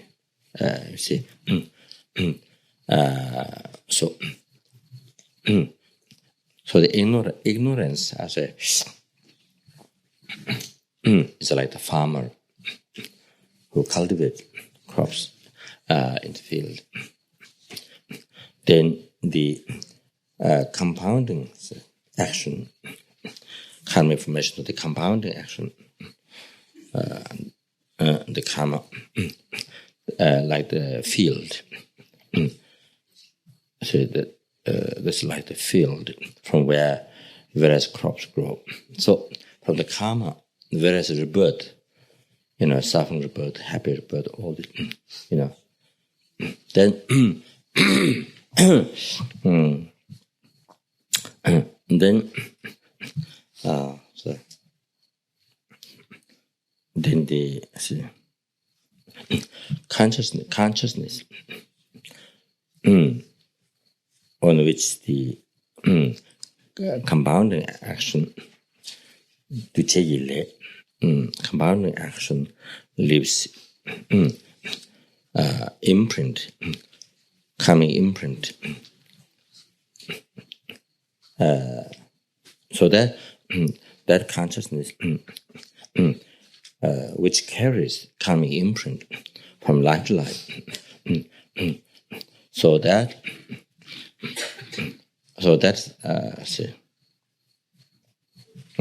like a seed that is sown in the ground.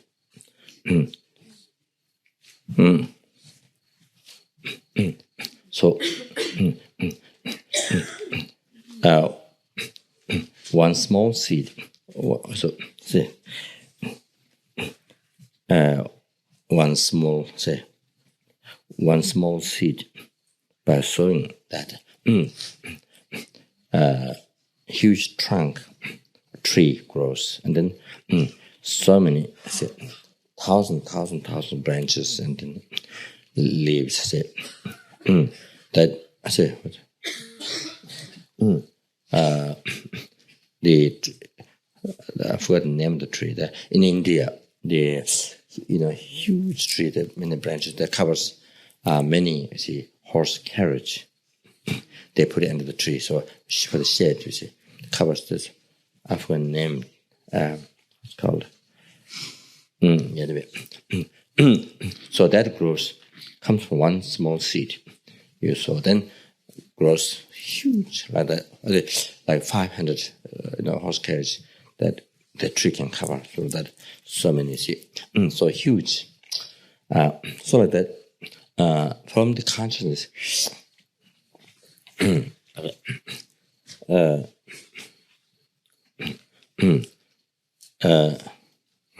The conscience like the seed, and then various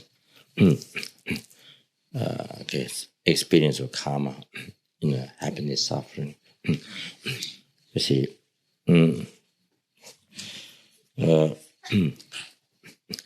comes then.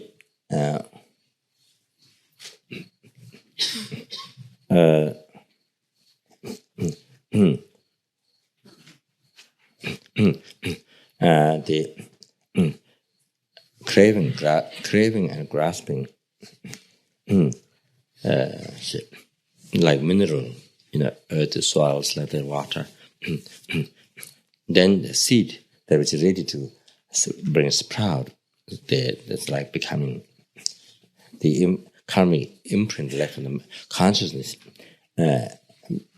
procrastinated or by craving, grasping, and made ready to bring its result, rebirth. You see, the next rebirth.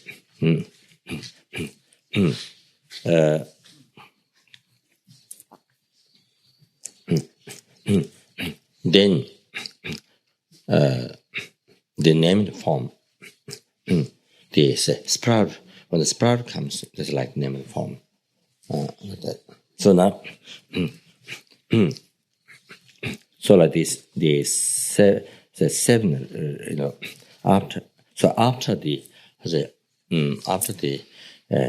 ignorance, craving, grasping, and the two actions compounding action and becoming. So after this, three delusion and two actions, and then seven is the result. Arises, which is the nature of suffering. See,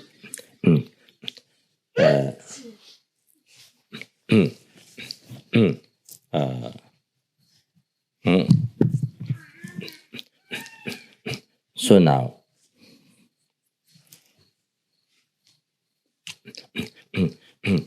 there's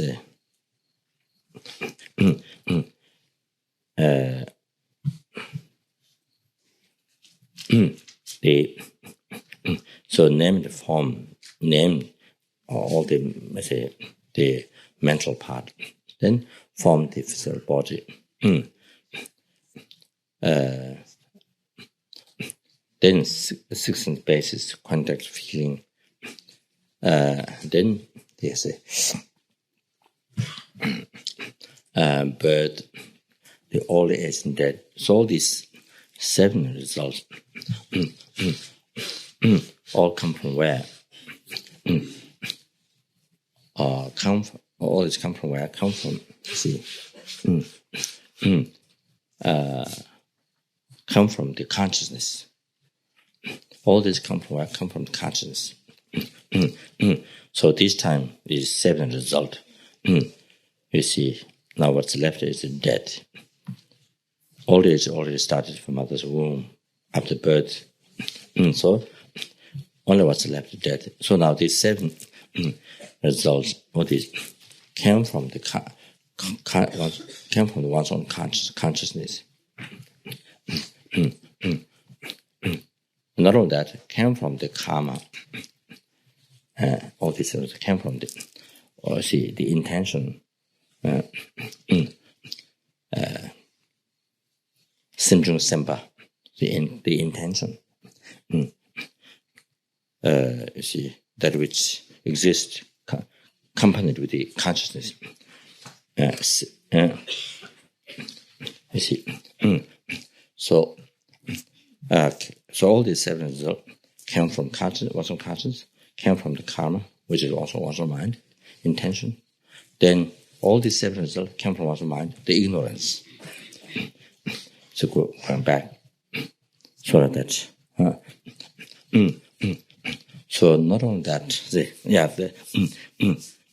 so how everything came from the mind, you see. So like that, relating to 12 link. Then every day, say,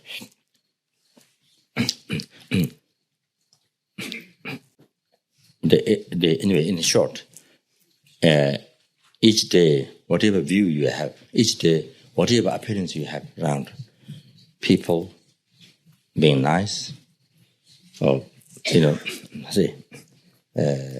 negative, beautiful, ugly, dirty, clean. So, a beautiful flower or ugly flower. You see, bad taste food, good taste food, good, bad sound, indecent sound, criticism, praise.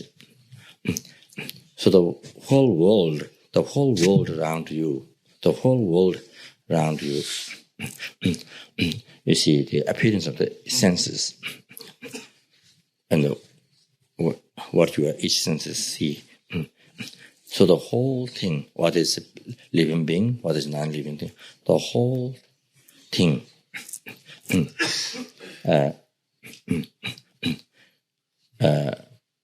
So you see,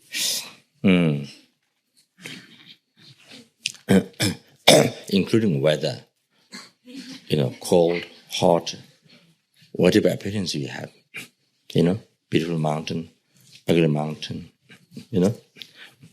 So the whole thing, what is dessert, not dessert, what you, of course, dessert what you eat after meal, after food, of course, that definitely has come from mind. So beautiful mountain, ugly mountain.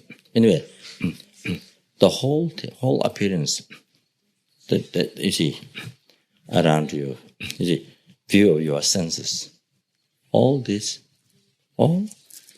came from, came from your consciousness.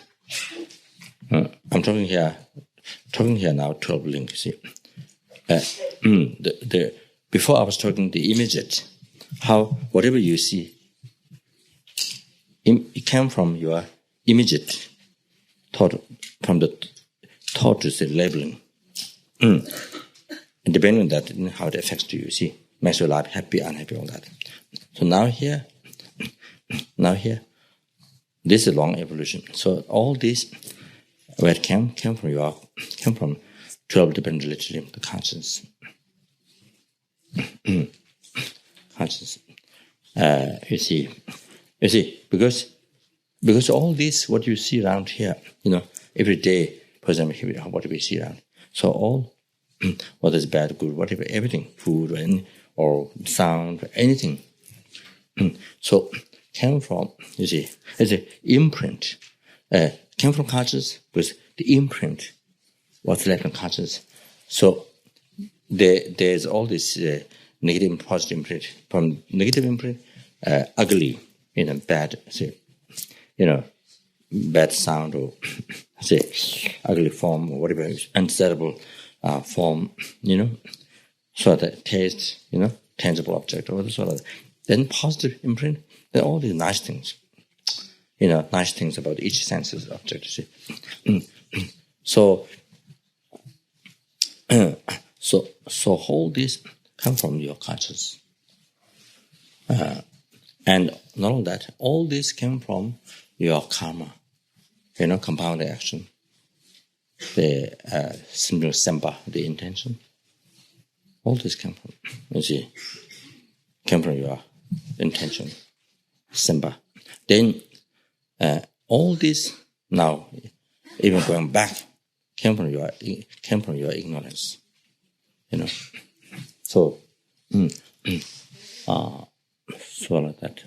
So, how it come from the it came from the mind. So, like that.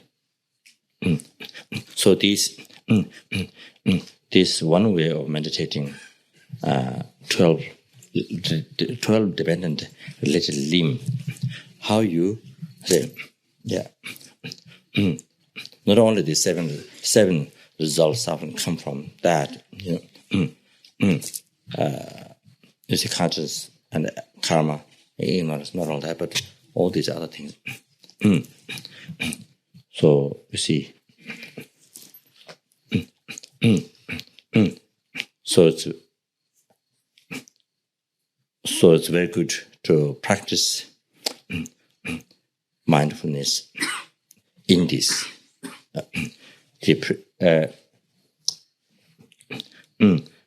Actually, should spend days, practicing mindfulness. The first one,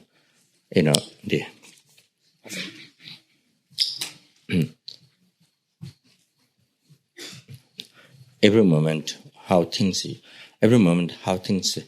you see things, how things appear to you, come from your every moment, you see, how you label things, how your mind label. So that all day you can practice mindfulness. That is it. So that way, how you think comes to mind that way. Then one practice mindfulness or walking meditation. This way, the relation to 12 dependent related limb, how everything comes from. Yeah, all the, you see, all this appearance of the each senses. What you see, what your each senses see. So all this, came from your mind. So, conscious, karma, ignorance. So it's very, that's a very, very good, very powerful, and it's very good to practice mindfulness. It was even to spend even 1 week, just on that. This is very, very good to say, very powerful. Sitting meditation and, sitting meditation and walking meditation too. You see, while one is working, walking meditation, or while one is working, to practice that mindfulness. So when you do that,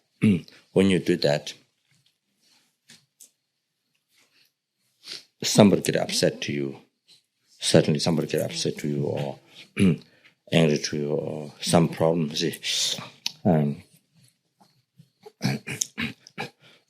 obstacle or something happen. Then it doesn't bother you because it doesn't bother you because you know this comes from one's conscience, one's karma, ignorance. So it doesn't bother you. You see, but when you don't think that, when you don't think, when you forget to think, even you intellectually you know, but when you forget to think that, then you get angry. But why? Because the blame is on somebody. The blame is on somebody. You see, the blame goes on outside on somebody. So then you get angry. You see, like that. So engage in karma and harm the other being, others so bad.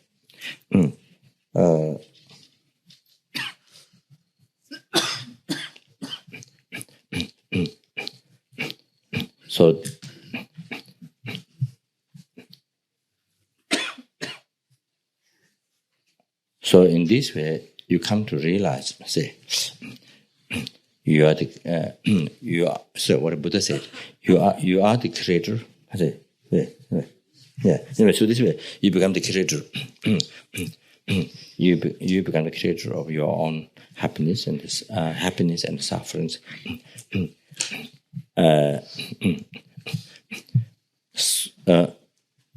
So because it is up to you. Because it's up to you, it's up to your mind. So therefore, you have all the freedoms. Therefore, you have all the choice. You have all the freedoms, to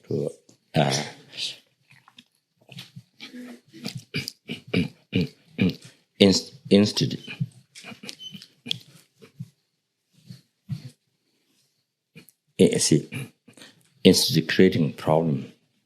Instead of producing suffering, you can produce happiness.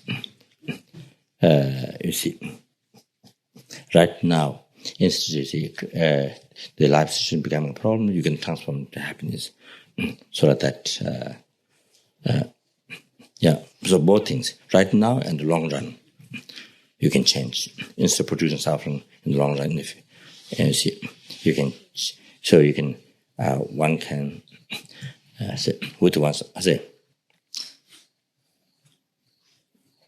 with a change of attitude, then you can produce happiness instead of producing suffering, you see, in the future. So that, so, sorry, it took many ages, long time, yeah. I think one very important meditation, this thing.